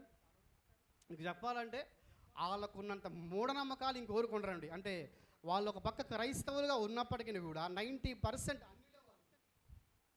ఒకవేళ 100% క్రైస్తవులుగా ఉన్నాం అనుకుంటున్నా, 90% వారు అన్నిలే. కారణం ఏంటంటే వాళ్ళు ఏం చేస్తారు, ఇవన్నీ చేస్తారు, మన చర్చికి వస్తుంటారు. ఇలాంటి వాళ్ళు మీరు గమనించారు ఎప్పుడైనా? ఇలాంటి వాళ్ళని మీరు గమనిస్తే మీరు ఏం అర్థం చేసుకోవాలంటే, ఓహో వీళ్ళు చర్చికి వస్తున్నారు కానీ ఆత్మీయ బలహీనులు, స్పిరిచువల్గా ఎదగట్లేదు, ప్రార్థన శక్తి తెలియట్లేదు, వాక్యములో ఉన్న లోతు తెలియట్లేదు, కాబట్టి వీళ్ళకి ఏమీ తెలియటం లేదు, కాబట్టి వీళ్ళు ఆత్మీయ బలహీనులు కనుక వీళ్ళు మూఢనమ్మకాలతో ఉన్నారు. మీరు గుర్తించాలి ఇవన్నీ కూడా. ఇది నీ పట్ల, నా పట్ల, అందరి పట్ల ఉన్న బాధ్యత. కాబట్టి దయచేసి మూఢనమ్మకాలతో ఉన్నవారు మీ పక్కన కూర్చోంటే, అలా మాట్లాడుతుంటే, వాళ్ళ ఇంటికి మీరు ప్రార్థనకి వెళ్ళినప్పుడు వాళ్ళ ఇళ్ళల్లో ఏదైనా కట్టుకొని ఉంటే, లేకపోతే ఏదైనా పూజలు చేస్తూ ఉంటే మీరు గుర్తిస్తారా, గుర్తించరా? గుర్తించినప్పుడు ఏం చేయాలి? అది మన నెక్స్ట్ వింటాం. అసలు ఏం చెయ్యాలా, ఏంది అవసరమా? అయితే ఈరోజు ఆత్మీయ బలహీనులు సంఘంలో ఉంటారు, వారిని ఇలా మీరు చెయ్యండి అని చెప్తే అది బహుశా మీకు అర్థం కాకపోవచ్చు. ఆత్మీయ బలహీనులు ఎవరో చూపించగని చెప్తే అప్పుడు అర్థమవుతుంది. కాబట్టి పరిశుద్ధాత్మ దేవుడు మనకు చూపిస్తున్నాడు ఎవరెవరు ఆత్మీయ బలహీనంగా ఉన్నారు. 4వ విషయం ఏంటో తెలుసా? వాక్యాన్ని గురించి ఏమీ తెలియకపోవటం. పరిశుద్ధాత్మ దేవుని గురించి, బాప్తిసాన్ని గురించి, వాక్యములో కృపావరాల గురించి, వగైరా వాక్యాన్ని గురించి ఏ అవగాహన లేకుండా చర్చికి వచ్చి కూర్చొని వెళ్ళిపోతూ ఉంటే వాళ్ళు ఆత్మీయ బలహీనులు. దాన్ని మీరు గమనించాలి. చాలామంది మీరు చూడండి, బైబిల్ గురించి ఏ నాలెడ్జ్ ఉండదు. మనకు కూడా చదువుతో సంబంధం లేదు. బైబిల్ తెలుసుకొని చదువుతో సంబంధం లేదు, ఇది మన హృదయానికి సంబంధించింది. నేను చదువుకోలేదండి, నేను డిగ్రీ చదువుకోలేదు, నేను పీజీ చేస్తుంటే నాకు బైబిల్ జ్ఞానం ఉండేది, ఏం కాదు. ఏసన్న గారు ఏం చదివారు? ఏసన్న గారు ఏ పీజీ కూడా చేయలేదు. నేను చెప్తున్నా, ఆయన ఒకరే కాదు, చాలామంది ఉన్నారు. చదువుతో సంబంధం లేదండి, ఆత్మీయ జ్ఞానానికి చదువుతో సంబంధం లేదు. మనం ఇంకా ఎదగట్లేదనంటే వచ్చాం, విన్నామా, వదిలిపెట్టాం, వినదాన్ని వదిలిపెట్టేసామా, అపవాదం వచ్చి ఎత్తుకెళ్ళిపోయిందా వాక్యాన్ని, ఇంటికి వెళ్ళిపోయామా, వారమంతా మనం పనులు చూసుకున్నామా, చర్చికి వచ్చామా, అలా కూర్చున్నామా, దేవుడు వాక్యంతో మాట్లాడుతుంటే అలాగ విన్నామా, విన్న తర్వాత ఓ అనుకున్నామా, వెళ్ళిపోయామా, అలా ఉంటేది అంటే వాక్యాన్ని గురించి మనకెవ్వరికి ఏం అర్థం కాదండి. ఇలాంటి వాళ్ళు సంఘాల్లో చాలామందే ఉన్నారు, చాలా సంఘాల్లో. అలాంటి వారి గురించి మనం విన్నప్పుడు ఏం అర్థం చేసుకోవాలంటే, ఓహో స్పిరిచువల్గా వీళ్ళు బలహీనులు. మరి త్వరగా 5వ మాటకు వద్దాం. వాక్యాన్ని గురించి అంతా తెలుసు అనుకొని వాక్యానికి వ్యతిరేకంగా నడవటం, వీళ్ళు ఆత్మీయమైన బలహీనులు. ఒక్కటంటే ఒక్కటి కూడా వాక్యానుసారంగా ఉండకపోవటం. చూడండి, వాక్యాన్ని గురించి నాకంతా తెలుసు అన్న విధంగా కనబడతారు పైకి, బట్ తీరా వారి కార్యాలు మనం చూస్తేనండి, వారి పనులు చూస్తే అన్ని వాక్యానికి వ్యతిరేకంగా ఉంటాయి. మళ్ళీ వారిని గురించి మనం చర్చిలో మనం చూస్తామనుకోండి, పై రూపాన్ని చూస్తే బా ఎంత భక్తులండి, ఎంత గొప్పగా ఉన్నారండి, ఆత్మీయంగా చాలా బలవంతులు మా సంఘములో, మేము వేల మీద లెక్క పెడతామండి, వాళ్ళల్లో వీళ్ళు ఒకరండి అంటాం. కానీ వాళ్ళు చేసే పనులన్నీ, వాళ్ళు ఆలోచించే ఆలోచన, వారు మాట్లాడే మాట, లేకపోతే వారి దృష్టిలో రకరకాల విషయాలు, ఇవన్నీ కూడా వాక్యానికి వాళ్ళకి సంబంధం ఉండదు. ఇది పైకి వేషధారణ మాత్రమే. మనం అనుకుంటా ఉంటాం, కొంతమంది చూసి ప్రతి సంఘంలో కొంతమంది ఉంటారు, వాళ్ళు చాలా ఆత్మీయులుగా కనిపిస్తారు పై మాత్రమే, బట్ వాళ్ళు మాట్లాడే మాటలు చూస్తూ ఉంటే, వాళ్ళు ఉండే విధానం చూస్తూ ఉంటే అసలు వీళ్ళకు ఆత్మీయ స్థితికి ఏ సంబంధం అని అనుకుంటాం మనం. అంటే గమనించండి, ప్రార్థన చేస్తాం, బైబిల్ చదువుకుంటాం, లేకపోతే పాట పాడతాం, ఇంతేనా ఆత్మీయ స్థితి అంటే? నీ జీవితంలో వాక్య ప్రకారంగా నువ్వు జీవించకపోతే, నువ్వు పాటలు పాడుతున్నావు, వాక్యం చదువుతున్నావు, వాక్యం చెప్తున్నావు, ప్రార్థన చేస్తున్నావు, ఇది చూసి నువ్వు ఆత్మీయంగా ఎక్కడికో ఎత్తేకండి వాళ్ళని. ఫస్ట్ ఆఫ్ ఆల్ వారి ఆత్మీయ హృదయాన్ని చూడండి. ఆత్మీయ హృదయంలో బహుశా వారి హృదయము ఘోరమైన వ్యాధితో నిండిపోయింది అనుకోండి, వాళ్ళెవరు ఆత్మీయ బలవంతులు కాదు, ఆత్మీయ బలహీనులు. కాబట్టి వాళ్ళ గురించి కూడా మీరు గమనించాలి. ఆరో మాటకు వద్దాం. వాక్యానుసారంగా జీవించి ఎదుగుతానని చెప్పి కొద్ది రోజులకే వెనక్కి వెళ్ళిపోవటం, వీళ్ళందరూ కూడా ఆత్మీయ బలహీనులు. వాక్యానుసారంగా జీవిస్తానండి నేను, ఆంటీ నేను ఈ సంవత్సరం నుంచి బాగా దేవుల్లో ఉండాలనుకుంటున్నాను ఆంటీ, అంకుల్ ఈ సంవత్సరం నుంచి దేవుల్లో బాగా నేను ఎదగాలనుకుంటున్నాను అంకుల్, బ్రదర్ ఈ సంవత్సరం ఆత్మీయంగా నేను బలపడతాను బ్రదర్, పాస్టర్ గారు అయ్యా పాస్టర్ గారు ఈ సంవత్సరం నేను ఖచ్చితంగా ఎక్కడికో ఆత్మీయంగా ఎదగాలనుకున్న పాస్టర్ గారు అని అంటారు. కొద్ది రోజులకి ఏమో తెలుసా అండి, ఒకప్పటి పాత స్థితికి వెళ్ళిపోతూ ఉంటారు. ఇది ప్రతి సంవత్సరము ప్రతి సంఘ కాపరి చూసే పనే. బహుశా మీరు అనుకోవచ్చు ఇలా జరుగుతానంటే, ఖచ్చితంగా ప్రతి సంవత్సరము సంఘ కాపరి చూసే ప్రతి విధానం ఇదే. ఈ సంవత్సరమైనా ఎదుగుతారేమో అని సంఘ కాపరి ఆశపడితే వాళ్ళు అంటారు, పాస్టర్ గారు ఈ సంవత్సరం మేము ఎదుగుతాం పాస్టర్ గారు, మేము బలంగా ఎదుగుతాం పాస్టర్ గారు అంటారు. కానీ కొద్ది రోజులకే మళ్ళీ వెనక్కి వెళ్ళిపోతారు. వీళ్ళలో స్థిరత్వం ఉండదు, వీళ్ళు ఉన్నది ఉన్నట్టుగా చెప్పినట్టుగా పాటించలేరు, వాళ్ళ వల్ల కూడా కాదు. కాబట్టి ఇలాంటి వాళ్ళని ఏమనుకోవాలంటే, ఇలాంటి వాళ్ళందరూ కూడా ఆత్మీయ బలహీనులు. మీరు గమనించాలి, ఈరోజు చాలా సంఘాలు ఉన్నాయి, చాలా సంఘాల్లో ఇలాంటి గుంపు కొంతమంది ఉంటారు. వీళ్ళు చేసేటువంటి పన్నెండో తెలుసా, కేవలము ఆత్మీయంగా ఎదగతాను చెప్పుకోవడం తప్ప ఎదిగేది ఏది ఉండదు. వీరంతా చేసే పని ఏంటంటే, కొద్ది రోజులు బాగుంటారా, ప్రార్థన కలుస్తారా, కొద్ది రోజులు ఆదివారం క్రమం తప్పకుండా చర్చికి వస్తారు, కొద్ది రోజులు కుటుంబ ప్రార్థన క్రమం తప్పకుండా వస్తారు, కొద్ది రోజులు చర్చిలో జరిగే వారకుడి క్రమం తప్పకుండా వస్తారు, కొద్ది రోజులు ప్రార్థనలు చేస్తుంటే బలంగా ఉంటారు. ఆ తర్వాత వారు కనుమరుగైపోతారు. మళ్ళీ ఎలా మారిపోతారంటే, ఫ్లెమింగో ఫెస్టివల్కి వచ్చే పక్షుల్లా అయిపోతారు. అప్పుడు చూసే వాళ్ళందరూ ఆశ్చర్యపోతారు, ఏంటంటే వీళ్ళు మొన్నటిదాకా భలే వచ్చాడు చర్చికి ఈ వ్యక్తి, ఇప్పుడేం రావట్లేదంటే అదే ఆత్మీయ బలహీనత అని. అంటే ఆత్మీయ బలహీనత మనం గుర్తించకపోతే అందరినీ బట్టి మనం ఏమనుకుంటామంటే ఓహో వీళ్ళు బాగా స్పిరిచువల్గా ఉన్నారనుకుంటాం. కాదండి, ఈరోజు నువ్వు గుర్తించగలగాలి. అంతేకాదు, కిందకు వచ్చి ఇంకొక 7వ వాక్యం చూస్తే, ఎంతో కాలముగా మందిరానికి వస్తున్నా ఆత్మీయంగా ఎదుగుదల లేకపోవటం. మీరు గమనించాలి, ఎంతో కాలంగా చర్చికి వస్తూ ఉంటారు, వాక్యం వింటారు, అన్నీ చేస్తూ ఉంటారు, బట్ స్పిరిచువల్గా ఎక్కడ ఉన్నారో అక్కడే ఉంటారండి. వీళ్ళు మనం ఏం చెప్పాలంటే, ఎక్కడ వేసిన గొంగలి అక్కడే ఉన్నట్లు. చర్చికి వచ్చేటువంటి కాలాన్ని మనం చూస్తే అది చాలా కాలంగా వస్తుంటారు మందిరాలకు, బట్ ఎక్కడ వేసిన గొంగలి అక్కడి నుంచి కదలని విధంగా వాళ్ళ ఆత్మీయ స్థితి అలాగే ఉంటుంది. వాళ్ళ వెనకొచ్చిన వాళ్ళు, వాళ్ళకన్నా చిన్నోళ్ళు, వాళ్ళకన్నా పెద్దోళ్ళు అందరూ ఆత్మీయంగా ఎక్కడికో ఎదుగుతా, స్టెప్ బై స్టెప్ ఎదుగుతూ ఉంటే, వీళ్ళు మాత్రం రకరకాల విషయాలతో హృదయంతో నిండిపోయి ఎక్కడున్నారో అక్కడే ఉంటారు. అంటే చర్చికి వచ్చామా, వాక్యం విన్నామా, పాట పాడితే విన్నామా, లేకపోతే జరిగింది వెళ్ళిపోయినామా, అన్నిట్లో పాల్గొన్నామా, అంతకు మించి తప్ప ప్రార్థించాలి, విన్న వాక్యం నేర్చుకోవాలి, వాక్య ప్రకారంగా జీవించాలి, దేవుని కొరకు ఉండాలి, ఇవేం పట్టవు, ఇవేం ఉండవు. ఇలాంటి వాళ్ళు ఎవరో తెలుసా? ఇలాంటి వాళ్ళు ఆత్మీయ బలహీనులు. ఎంతకాలం చర్చికి వచ్చినా వీళ్ళల్లో పరిశుద్ధాత్మ దేవుడు పని చేయటానికి వారు పరిశుద్ధాత్మకు అవకాశం ఇవ్వట్లేదు. ఇలాంటి వాళ్ళు సంఘాల్లో కోకళ్ళు కొంటున్నారు ఈరోజు. ఎందుకంటే ఎదుగుదల లేని సంఘం దేవునికి ఇష్టమైన సంఘం కాదు.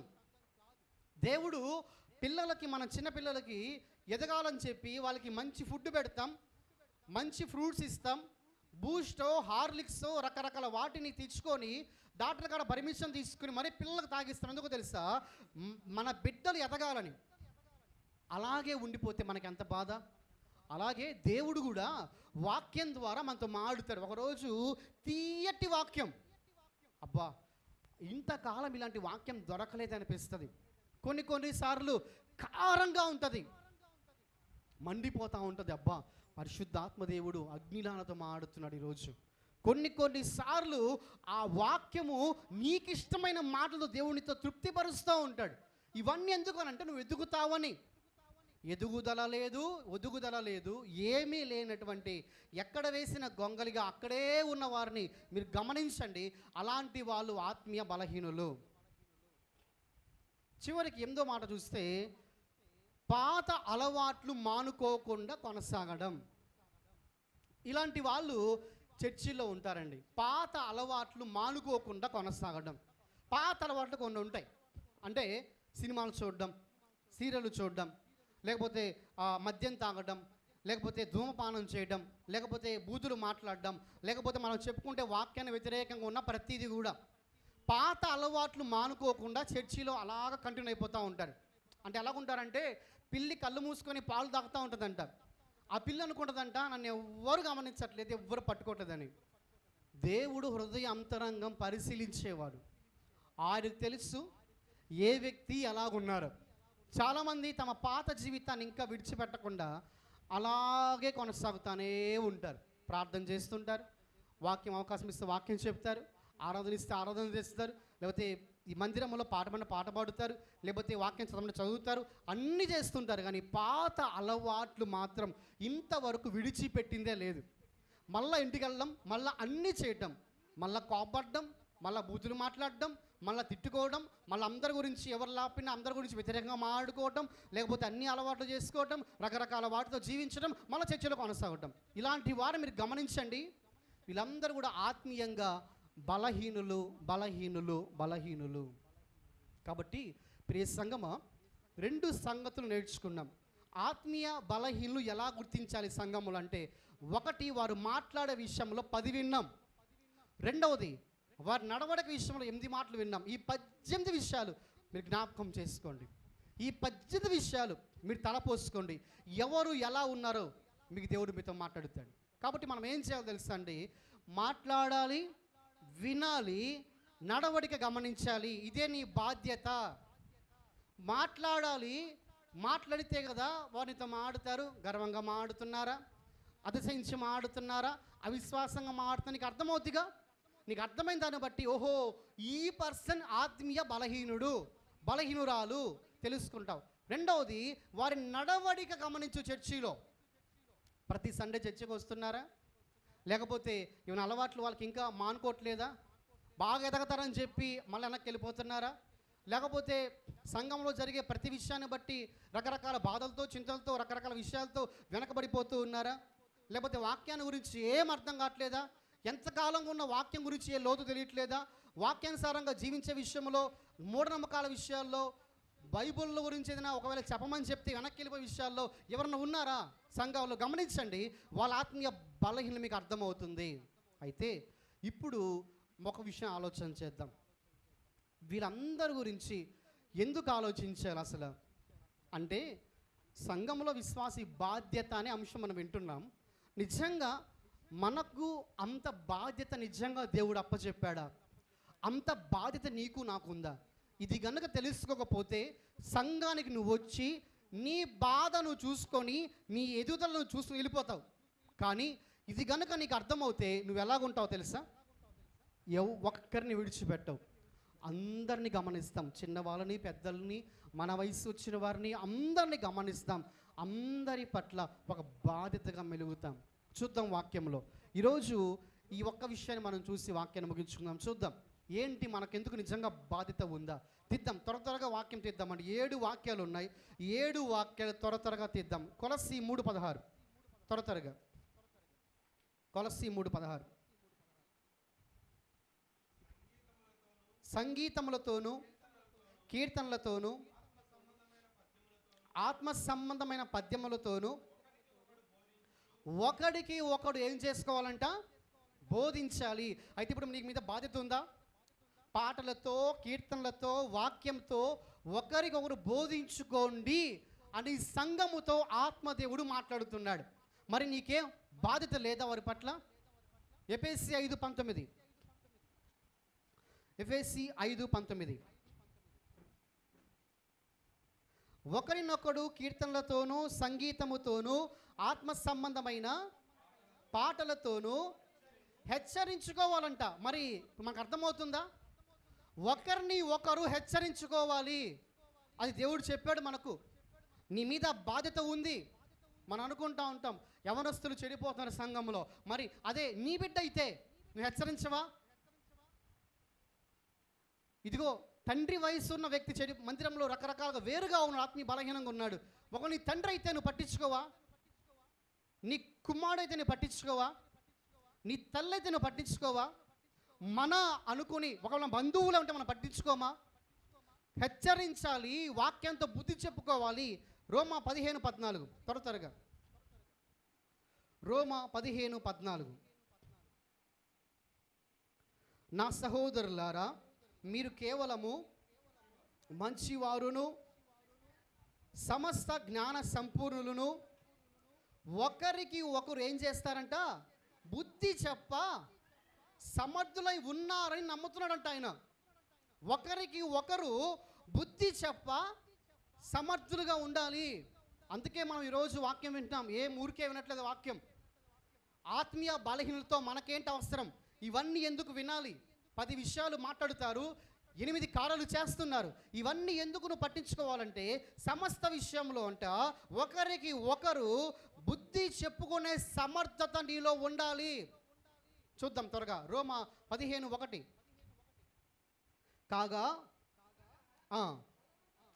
బలవంతులమైన మనము మనలను మనమే సంతోషపరచుకొనక బలహీనుల దౌర్బల్యమును భరించుటకు. చూడండి, ఆత్మీయ బలహీనుల దౌర్బల్యం భరించే బద్దులమే ఉన్నామా లేమా? బద్దుడంటే అది ఖచ్చితంగా చెయ్యాలి, ఒక బాధ్యత. బద్దుడంటే బాధ్యత కలిగిన వ్యక్తి. మరి నువ్వు ఉంటావా లేవా? ఈరోజు వాక్యంతో మనం పరిశీలించుకుందాం. అంటే గమనించండి, బలవంతులైన మనము మనల్ని మనమే సంతోషపరచుకోకుండా నీకు నువ్వే ప్రార్థన చేసుకొని నీ ఆత్మీయ జీవితంలో ఎదుగుతున్నావు, మంచిదే. కానీ బలహీనులటువంటి వారి గురించి నువ్వు ఆలోచిస్తున్నావా లేదా? అందుకే పరిశుద్ధాత్మదేవుడు సంఘములో విశ్వాసి బాధ్యత నీకు నేర్పిస్తున్నాడు. త్వరగా వాక్యం లేక 2 కొరింథీ 11:29 ఎవడైనను బలహీనుడాయనా, నేను బలహీనుడు కానా, ఎవడైనా తొట్రుపలెనా, నాకు మంట కలగదా? నీ కలగట్లేదా మంట? ఎవడైనా బలహీనుడయ్యాడా? నాకు మంట కలుగుతుంది అన్న పౌలు గారు. నీకు మంట కలగట్లేదా? నీతో పక్కన కూర్చున్నటువంటి నీ వ్యక్తి, మన పక్కన కూర్చుంటారు ప్రతి ఆదివారం, కుటుంబార్థంలో మనతో మాడుతూ ఉంటారు, బట్ వాళ్ళు ఎప్పుడు కూడా ఆత్మీయంగా బలహీనంగా ఉన్నారు. నీకు తెలుసు. నీకు మంట కలగట్లేదా? కనీసం ఒక్క మాట అయినా వారికి చెప్పాలి అనే మంట నీకు లేదా? నీతో ఉన్న యవ్వన బిడ్డలు, నీ వయసు వారు తొలగిపోతుంటే నీకు మంట లేదా? నీ వయసు ఉన్నటువంటి పెద్దవారు కానీ, చిన్నవారు కానీ, వృద్ధులు కానీ తొలగిపోతుంది, నీకు మంట లేదా? ఈరోజు చాలామందికి పట్టట్లేదు, ఏ సంబంధం లేదు. చూద్దాం, వాక్యంలోకి వెళ్దాం. ఇంకో గలతీ 6:1, గలతీ 6:1. సహోదరులారా, ఒకడు ఏ తప్పిదములోనైనాను చిక్కుకొనిన ఎడల ఆత్మ సంబంధులైన మీలో ప్రతివాడు తానును శోధింపబడునేమో అని తన విషయమై చూచుకొనుచు సాత్వికమైన మనసుతో అట్టివాణిని మంచి దారికి ఏం చేయాలంట? తీసుకురావాలి. తీసుకొస్తామా మనం ఈరోజు నుంచి? ఒక తీర్మానం తీసుకుందామా? మంచి దారిలోకి నువ్వు తప్పిపోకుండా. ఈ వాక్యం మీద చెప్తుంది. మనం బలహీనుల పక్కన కూర్చున్నాం, బలహీనులాగే మనం అర్థం మాట్లాడుతాం, వారి గురించి తెలుసుకుంటాం, బట్ నువ్వు తప్పిపోకూడదు వాళ్ళతో కలిసి మళ్ళా. కాబట్టి మంచి దారిలోకి తీసుకొస్తావు, తీసుకురావా? నీ మీద బాధ్యత ఉందా లేదా? పరిశుద్ధాత్మదేవుడు ఈ మాటను నీతోనే మాట్లాడుతున్నాడు, మనందరితో మాట్లాడుతున్నాడు. ఎంతమందిని చూస్తున్నావు నువ్వు? ఎంతమంది గురించి ఇంట్లో మనం ఆడుకుంటున్నాం, మన ప్రార్థనలో జ్ఞాపకం చేసుకుంటున్నాం, మరి వారిని గురించి మంచి దానిలోకి తీసుకురావాలి అనేటువంటి బాధ్యత నీకు లేదా? చూద్దాం, ఇంకో వాక్యం చూద్దాం. యాకోబు 19:20. యాకోబు రాసిన పత్రిక 5వ అధ్యాయము 19:20. 5:19-20 అండి. నా సహోదరులారా, మీలో ఎవడైనను సత్యము నుండి తొలగిపోయినప్పుడు మరి ఒకడు అతన్ని సత్యమునకు మళ్ళించినడల పాపిని వాని తప్పు మార్గము నుండి మళ్ళించువాడు మరణము నుండి ఒక ఆత్మను రక్షించి అనేక పాపములను కప్పివేయనని తాను తెలుసుకోవాలి. ఇప్పుడు మీరు తెలుసుకున్నారు ఆ వాక్యాన్ని? మీరు గమనించండి, మీ పక్కనే కూర్చుంటున్నారు, మీతో బాగా మాట్లాడుతున్నారు, అయితే వాళ్ళు సత్యములో నుండి తొలగిపోయి ఉన్నారు. ప్రియ సహోదరి సహోదరుడా, అలాంటి వాళ్ళని కనుక నువ్వు రక్షించావంటే, దారిలో తీసుకొని వస్తానంట, పాపం నుండి తప్పించిన వాడు అవుతావంట, మరణము నుండి తప్పించేవాడు అవుతావంట. అది నువ్వు తెలుసుకోవాలంట. కాబట్టి ఈరోజు పరిశుద్ధాత్మదేవుడు నీతో నాతో సూటిగా ఆయన మాట్లాడుతున్నాడు. ప్రియ సంగమా, తెలుసుకున్నావా? నేను నమ్ముతున్నా మీరు తెలుసుకొని ఉన్నారని నమ్ముతున్నాను. ఎందుకనంటే దేవుడు మనతో చాలా సూటిగా మాట్లాడారు. తెలుసుకొని ఉన్నారని నేను నమ్ముతున్నాను హృదయపూర్వకంగా. మరి తెలుసుకున్న నువ్వు ఏం చేస్తావు? ఇదే ఈరోజు చాలా ప్రాముఖ్యం. ఏం చేయాలి? బలహీనులోళ్ళు మన పక్కనే ఉన్నారు, మనతో కూర్చుంటారు, మనతో మాట్లాడుతుంటారు. ఏం చేయాలి? సమయము దాటుతుంది కానీ 10 నిమిషాల్లో వాక్యాన్ని ముగించుకుందాం. ఏం చెయ్యాలి? ఇదే చివరిగా తెలుసుకుని వచ్చే వారము ఇంకొక బాధ్యత మనం వినబోతున్నాం. అది చాలా ప్రాముఖ్యం. ఈరోజు ఇది ముగించడానికి మనం ప్రయత్నం చేద్దాం. ఏం చెయ్యాలి? మీకు ఒక మాట చెప్తాను. సంఘ కాపరి విశ్వాసులతో ఎక్కువగా మాట్లాడుతున్నాడా? విశ్వాసులతో ఎక్కువ మాట్లాడుతున్నారా? ఒకసారి ఇది మనము ఆలోచన చేద్దాం. సంఘ కాపరి, ఈరోజు సండేనండి, చర్చి అయిపోయింది. మీ అందరికీ వందనాలు చెప్తున్నాను. మీలో కొంతమంది ప్రేయర్ చేయడానికి వస్తారు, మీతో మాట్లాడుతారు. తర్వాత మిగిలిన వారు పనులు బట్టి ఇంటికి వెళ్ళిపోతున్నారు. మంచిది. తర్వాత నేను విజిటింగ్కి వస్తే మీతో మాట్లాడతాను, లేదా కుటుంబ ప్రార్థనకు వచ్చారు, వందనాలు చెప్తాను, పలకరిస్తాను, మిమ్మల్ని ఎలా ఉన్నారమ్మా ఏంటో ఇలా అడుగుతాను.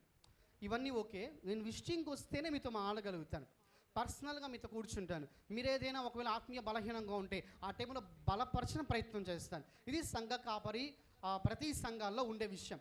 మరి ఈ రోజుల్లో సంఘ కాపరితో మాట్లాడే మాటల కన్నా విశ్వాసులు ఎక్కువగా మాట్లాడుకుంటారు. మీరు గమనించారు, మీరు చర్చికి వచ్చినప్పుడు కలిసి వస్తే మాట్లాడుకుంటూ కలిసి వస్తారు, వెళ్ళేటప్పుడు కలిసి మాట్లాడుకుంటూ పోతారు. తర్వాత అప్పుడప్పుడు వారంలో 1 or 2, 3 టైమ్స్ మీరు ఫోన్ చేసుకుంటారు, ఒకరితో ఒకరు మాట్లాడుకుంటూ ఉంటారు. వాస్తవానికి సంఘ కాపరి కన్నా మీరు ఒకవేళ బాగున్నారేమో, ఎక్కువగా మీరు మాట్లాడుకోవచ్చు, మీకు ఆ యొక్క వెసులుబాటు ఉంది. సంఘ కాపరికి ఫోన్ చేసి గంటల తరబడి మనం మాట్లాడుకోలేముగా.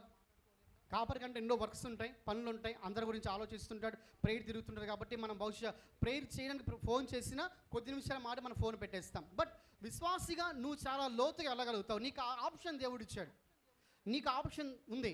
సంఘ కాపరి విషయంకి వస్తే తప్ప విశ్వాసి నువ్వు అలా కాదు. నువ్వు ఎప్పుడు పడితే అప్పుడు వెళ్ళిపోవచ్చు, నువ్వు మాట్లాడచ్చు. మీరు చెయ్యాలి ఈ పని, విని వెళ్ళిపోకండి వాక్యాన్ని. మీరు చెయ్యాలి ఈ పని, ఖచ్చితంగా చేయాలి. మీరే ఎక్కువగా విశ్వాసంతో మాట్లాడగలిగే స్థితిలో ఈరోజు మీరు ఉన్నారు. మరి ఏంటి నీ స్థితి? నీ బాధ్యత నువ్వు తెలుసుకున్నావు, ఎలా నువ్వు మాట్లాడాలి? ఇదే ఈరోజు చాలా ప్రాముఖ్యమైన విషయం అండి. ఎందుకో తెలుసా, మనం వారికి చెప్పాలి, కానీ చెప్పే విధానం ప్రాముఖ్యం. ఎలా పడితే అలా చెప్తే ఎవరు ఎనరు, మీరు అర్థం చేసుకోవాలి. ఎలా పడితే అలా చెప్పామనుకోండి, వాళ్ళు ఎండరు కాక విసుగు వస్తుంది. వాళ్ళకి విసుగు వచ్చి, అరే వీళ్ళేంద్రా ఎలా పడితే అలా మాడుతున్నాడు, ఈమెంటి ఎలా పడితే అలా మాడుతూ ఉంది, అబ్బా విసుగు వచ్చేస్తుంది. తర్వాత ఏం జరుగుతుందో తెలుసా, తర్వాత మీ పక్కన కూర్చొని మానేస్తారు, మీతో సరిగా మాట్లాడరు. ఎందుకంటే మీతో మాడుతుంటే మీరు పొద్దుస్తాం డైరెక్ట్గా మీరు మాడేస్తూ డైరెక్ట్గా చేస్తున్నారు వీళ్ళు, లేకపోతే నేను సూటిగా నాతో చెప్తున్నారు విషయాలు, కాబట్టి వీళ్ళతో కొంచెం మాట్లాడడం తగ్గిస్తే బాగుంది చెప్పి కట్ చేసుకుంటారు. కాబట్టి చెప్పే విధానం ప్రాముఖ్యం అండి. ఎలా చెప్పాలో నీకు అర్థమైంది అనుకోండి, తప్పకుండా అదొక బలమైన బహుమానం. కృపావరాల్లో అదొకటి. బుద్ధి చెప్పే కృపావరము, ఉపదేశించే కృపావరం కూడా మనకుంది. అది చాలా ప్రాముఖ్యం. ఎలా చెప్పాలి, చెప్పే విధానం మనకు అర్థం అవ్వాలి, అప్పుడు మాత్రమే వినేవాళ్ళు వింటారు. ఒక వాక్యం చూద్దాం. 1 కొరింథీ 9:22. 1 కొరింథీ 9:22. బలహీనులను సంపాదించుకొనుటకు బలహీనులకు బలహీనుడనైతిని, ఏ విధము చేతనైనను కొందరిని రక్షింపవలెనని అందరికీ అన్ని విధాల వాడైపోయాడంట. ఇప్పుడు నువ్వు ఎలా ఉండాలి? అప్పుడు ఒకవేళ మరీ బలహీనంగా ఉన్నవాడిని పక్కన కూర్చున్నారు అనుకోండి, నువ్వు ఆల్రెడీ ఎదిగినావు కాబట్టి నువ్వు వారికి చెప్తావు. ఎదిగిన నువ్వు ఎలాగుండాలంటే అక్కడికే వెళ్ళిపోవాలి. నువ్వు అనుకోవచ్చు, నేను ఆత్మీయంగా బాగున్నాను కదా, అక్కడి స్థితికే ఎలా చేసుకుని మాట్లాడాలి. అందుకే పౌలు అంటున్నాడు, బలహీనులను సంపాదించుకోవడానికి నేను ఎట్టయ్యాను, నేను కూడా బలహీనున్నయ్యాను. ఏ విధము చేతనైనా కానీ అందరినీ సంపాదించడానికి అన్ని విధాలు అయిపోయాను అంటాడు పౌలు గారు. అందుకే పైన చెప్తాడు, ధర్మశాస్త్రం వినేవాడికి ధర్మశాస్త్రంలా ఉన్నాను, సున్నతి చేసేవాడికి సున్నతి చేసే వాళ్ళగా ఉన్నాను, అన్యుడికి అన్యులాగే మాట్లాడాను, విశ్వాసికి విశ్వాసులా మాట్లాడాను. ఇది తెలుసుకోవాలి. ఈరోజు ఈ వివేకం నీకు ఉండాలి. ఇది లేకుండా మనం మాట్లాడితే ఎవరు ఎనరండి. నేను మీకు మాట చెప్తాను, మనము భోజనము కలిపాం, కూర వేసాం, మంచి కలిపాము, నోట్లో పెట్టడానికి చేయి తీసుకొచ్చాం. నోరు తెరిచేది వాళ్ళ ఇష్టము, తినేది వాళ్ళ ఇష్టం, దానికి మనం ఏం చేయలేం. అయితే నువ్వేం చేయాలంటే, కలిపే భోజనాన్ని రుచికరంగా వారి ముందు నువ్వు కలిపావంటే, ఆ కూర రుచికరంగా మంచి సువాసన వస్తుందంటే, ఆ కూర బాగా కలిపావు, మంచి ముక్కలు వేసాం, మంచిగా రెడీ చేసి వారి ముందు చక్కగా కలిపి అను పెడతానని చెప్పామనుకోండి, వినే వాళ్ళకి తినే వాళ్ళకి నోరు ఊరుతుంది. ఎందుకు ఈ మాట చెప్తున్నానంటే, మన మాట తీరు అలా ఉండకపోతే నువ్వు ఒక వ్యక్తిని సంపాదించలేవు.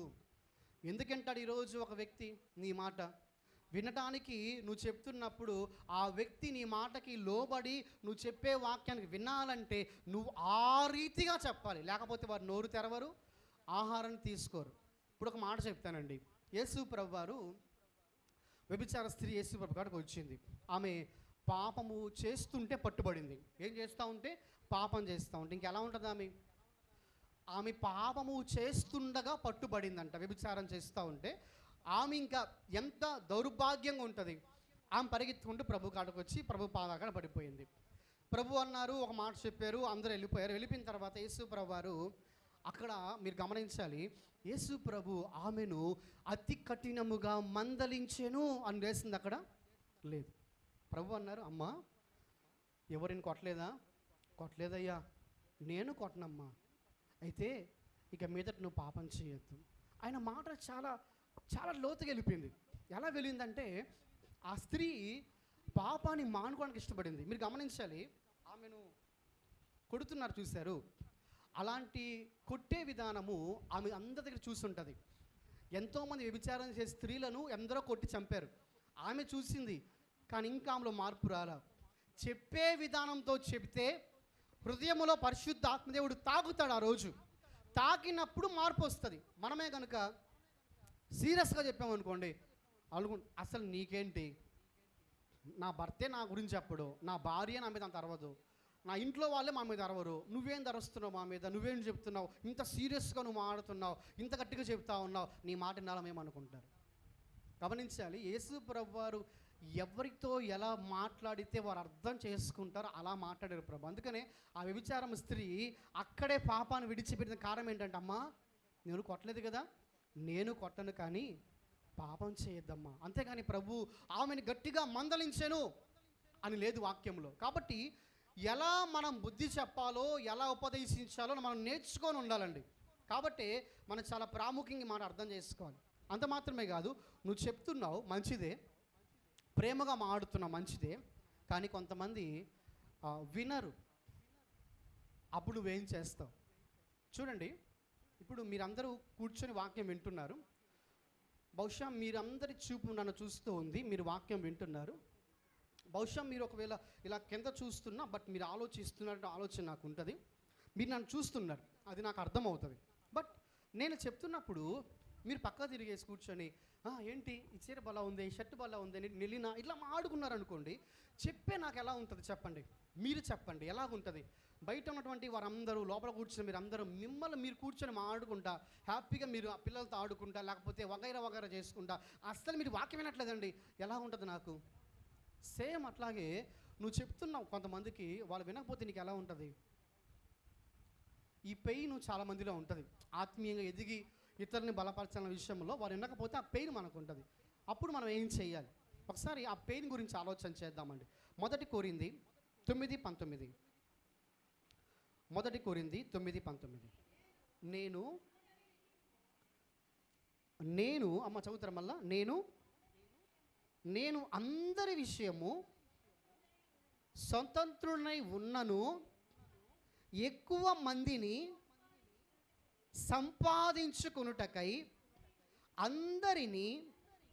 అందరికీ నన్ను నేనే దాసునిగా చేసుకుంటుని.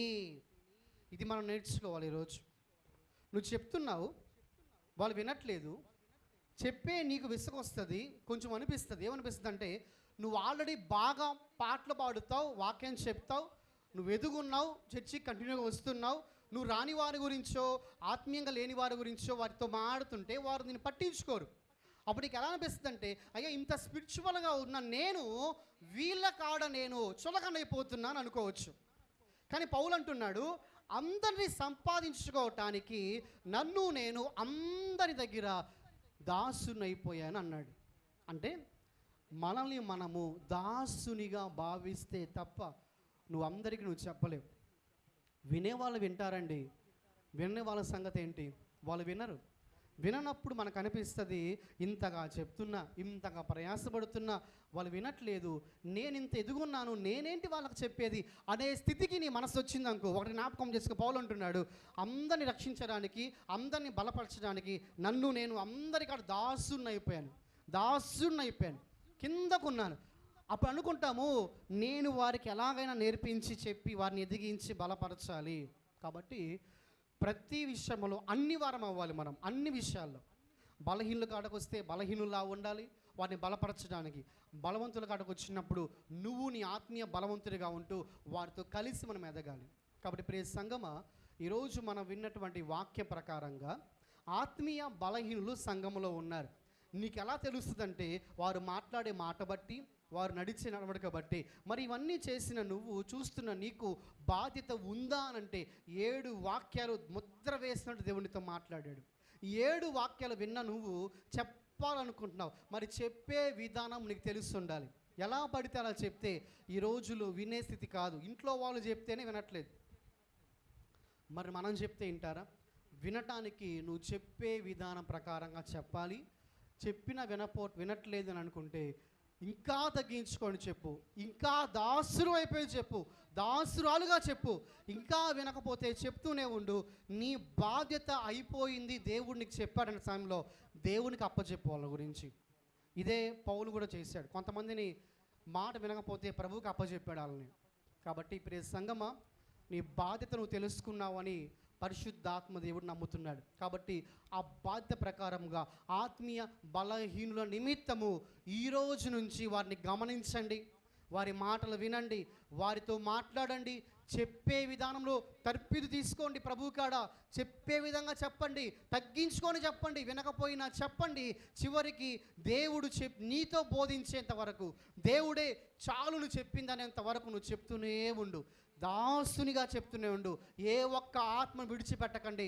నరకానికి పోవడం ఇష్టం లేదు కాబట్టి యేసు ప్రభు కిందకు వచ్చే లోకంలో నీ కొరకు నా కొరకు ఆయన ప్రాణం విడిచాడు. ఈరోజు నువ్వు నీ విసుగుని పక్కన పెట్టి చెప్పలేకవా? చెప్పు, విసుక్కోవద్దు. వినరు. అపవాది వారి నెత్తి మీద కూర్చుని ఆడిస్తున్నాడు.